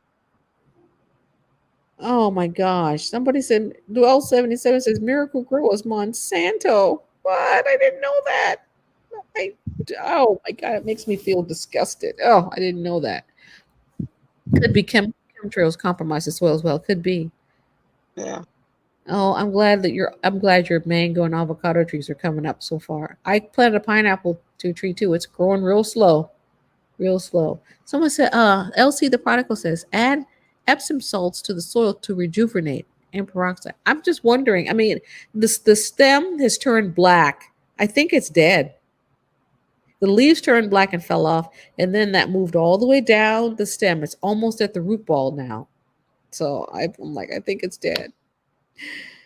So sad. Sister Angela says, I've been successful at growing grapes and figs. Awesome, sister. Awesome. Awesome, awesome, awesome. That's Yeah. wonderful. Sister Yeah, Maria, when you start seeing your avocado start to have that disease line with the black, you yeah. cut it off below it and let it continue to grow, and put the little spray or whatever you can on it, like paint, because I got a spray you can put on there to cover that for it to heal. But Uh-huh. your avocado, if you would have caught it before it started getting too far down, you could have cut that black part off, because that's where it was dying at, the disease. Yeah, And yes, you maybe could see it. change out the soil to some fresh, good soil. And I guess you was doing that by changing the pot. But unfortunately, you probably got bad soil. That's probably it. I thought it was the compost, but it probably was the soil itself. Because I'd had good fortune with that compost that I bought. It's called Stout Ollie. I don't know if you've heard of Stout Ollie. It's a really good compost, and I never had any problems with that before. But this potting soil that I bought that had it was Miracle Grow with compost. I thought, oh, it's got to be good, right? I didn't know Miracle Grow was Monsanto. I didn't know that. Got to be careful. Got to be careful. As Sister Kathy says, you got to read your labels when buying your soils. Yep. I made a big boo boo. And now my avocado tree is no more. I love that avocado. I think I said that, didn't I? Because you grow it from a little itty bitty seed, and it's like it's your baby. Sister Kathy's got mulberry trees too. Well, We I got love. Go ahead. you. I was gonna say we all need to learn how to make our own soil. You can Ooh, take leaves, wood chips, straw, and let it sit somewhere and decompose, and it breaks down and it becomes soil. wow, wow, that's amazing. That's awesome. So you can make your own soil. That's how Mother Nature do. It lays it all down, break down, and it becomes a layer of soil. That It is feeds the wonderful. earth. Yeah, that makes sense. It makes sense. The Most High is perfect. He does all things well. Sister Kathy says many of the gardeners are not using Miracle Grow. Yeah. And Sister Angela says, be careful of using black cow. It may have a chemical called grazon, which killed the plant and poisoned the soil. Yeah, I saw that black cow, but I did not purchase that. I didn't. I did not purchase the black cow. I'm glad I didn't. I like the compost I have, but yeah, I've got to get rid of that soil. Got to get rid of the soil. Got to get some good soil. So I don't know. The black part of my avocado tree is not yet at the root ball. So I don't know if it's too late to take it out of that pot and try to save it. I don't know. Well, you can I, cut it off, leave it in a pot, cut it off, and give it, because as long as it's still green on a part of it, it's possible that it could send up another shoot. Because my apple tree died on the uh-huh. main, I cut it off, left the root in there because the root was still alive. And the only thing it did was start sending up another little apple shoot. Oh, really? Okay. Well, give it a shot. We'll see. We'll just leave it there. But I should probably take it out of the contaminated soil.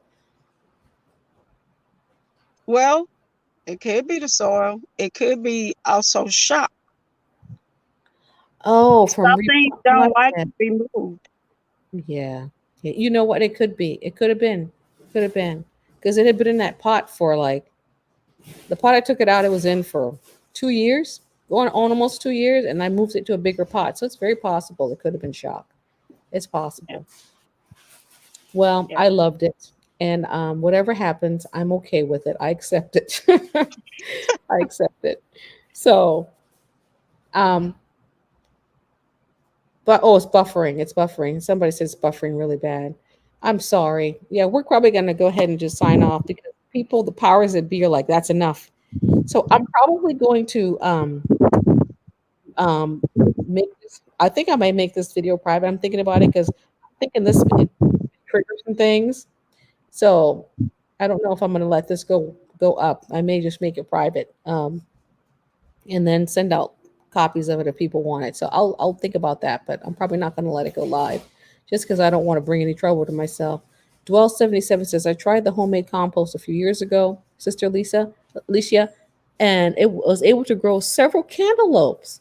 They were small, but it was the first time I grew something and ate the fruit of my labor. Oh, how satisfying! How Yes, it is. satisfying! It is very satisfying to see your stuff grow and to get the Yes, fruit. it is. Monsanto is owned by Bayer. I didn't know that. Yeah. I know dandelions are, and yeah, they kill the dandelions, but dandelions are super healthy and super good for you. I did not know Bayer owned the Bayer, the same That, company that owns the aspirin, the yeah. aspirin Bayer. Wow. Yep. Aspirin bear. Now that's something though, because I thought about that when, because my husband's like, we're not going to put out any poisons or stuff in a yard. And I was like, they have a way of targeting specific things in your grass and not killing everything. And my thought is, if they can do that with grass, they can do that with humans. Ooh, good point. That's a good point. Yeah, they can. Wow. You can create a chemical to kill certain things in your grass. Mm-hmm. I'm almost certain you look at the DNA of certain people, the makeup of certain people, you can create stuff that will cause certain people to no longer be, if that's what you want to do. Yes, yes. That's why we pray for protection. Hallelujah. So, Sister Kathy says, make some banana peel tea. Never heard of this now. Make some banana peel tea by steeping it for 2 days. Okay. Strain and add to 5 gallons of water, and it will feed all of your plants. You can use 2 aspirins in a gallon of water and spray your plants. Aspirin? Oh my gosh, you guys are professionals. I've never heard of this. I've never heard of this. Wow. Yeah, see, Cardinal Joy is like, wow. I never, yeah, You can do the same with peroxide. Spray your plants with you dilute the peroxide, spray your plants, and it causes them to intake like more oxygen and stuff. wow. Chlorophyll is what they need. Yeah. Well, Sister Alicia is going to be with her husband teaching a course, trying to get that set up. And it's going to be a wonderful class, a gardening course, because she is a wealth of knowledge. So we're trying to get that set up as we speak. Well, not right now, but we're in the process of trying to get that worked out. Sister Kathy agrees with me that we should make it private. I think I'm going to do that. Going to make it private just because I don't want the hassle um, with these people on their platform. But I may make a video letting people know about it, and then I can just send them the link if they're ready. The same with Tums, more calcium. Okay, so you can use Tums. It's amazing to me. I didn't know these things. I never heard about banana peels as a fertilizer. I've used banana feed water as well as comfrey tea as a fertilizer. It's interesting. It's very interesting. Yep. Oh They're no, it's making not that. It's the other things we talked about. 1277. No, it's not that. It's everything else we talked about. So don't worry. I'm sorry, Sister Alicia. Go ahead. no, I was just saying out loud, brother. It's making compost tea Okay, to feed your plants. it's wonderful. Well, sister, we're gonna save some stuff for the class. You can't Yep. give them all the good stuff. Can't give them all the good stuff. Well, family, we're going to sign off for today, and we'll see you again in the future. But I just pray that you have a wonderful day, and you begin to take the things that you've learned today, and just use them. Just start to do something, plant something, because it's really wonderful watching things grow. It's so gratifying, and just begin to use the knowledge that you're gaining to help, prepare for the future, plant something, watch it grow, make community, spend time with your family, get to know people in your area, reach out to other Hebrews, and all the things we talked about today. Okay. And don't get worried about the things that are to come. The Most High has his hands over his people. And I can't say that enough. Psalm 91, he's got his hands over his people. So don't worry and don't be afraid. Okay. And I've heard of this as well, Sister Rika, that you can use eggshells for calcium. Yes, I had heard that. Yes. Yes. Thank you, brother. Thank you, brother 1277. So we're going to sign off for now, and I will see you all soon, another time. But the others on the platform, I'll see you guys later on. Okay. All right. Well, I pray the Most High makes his face to shine upon all of you and that you all have a Yah filled day. Shalom and shalom. Shalom.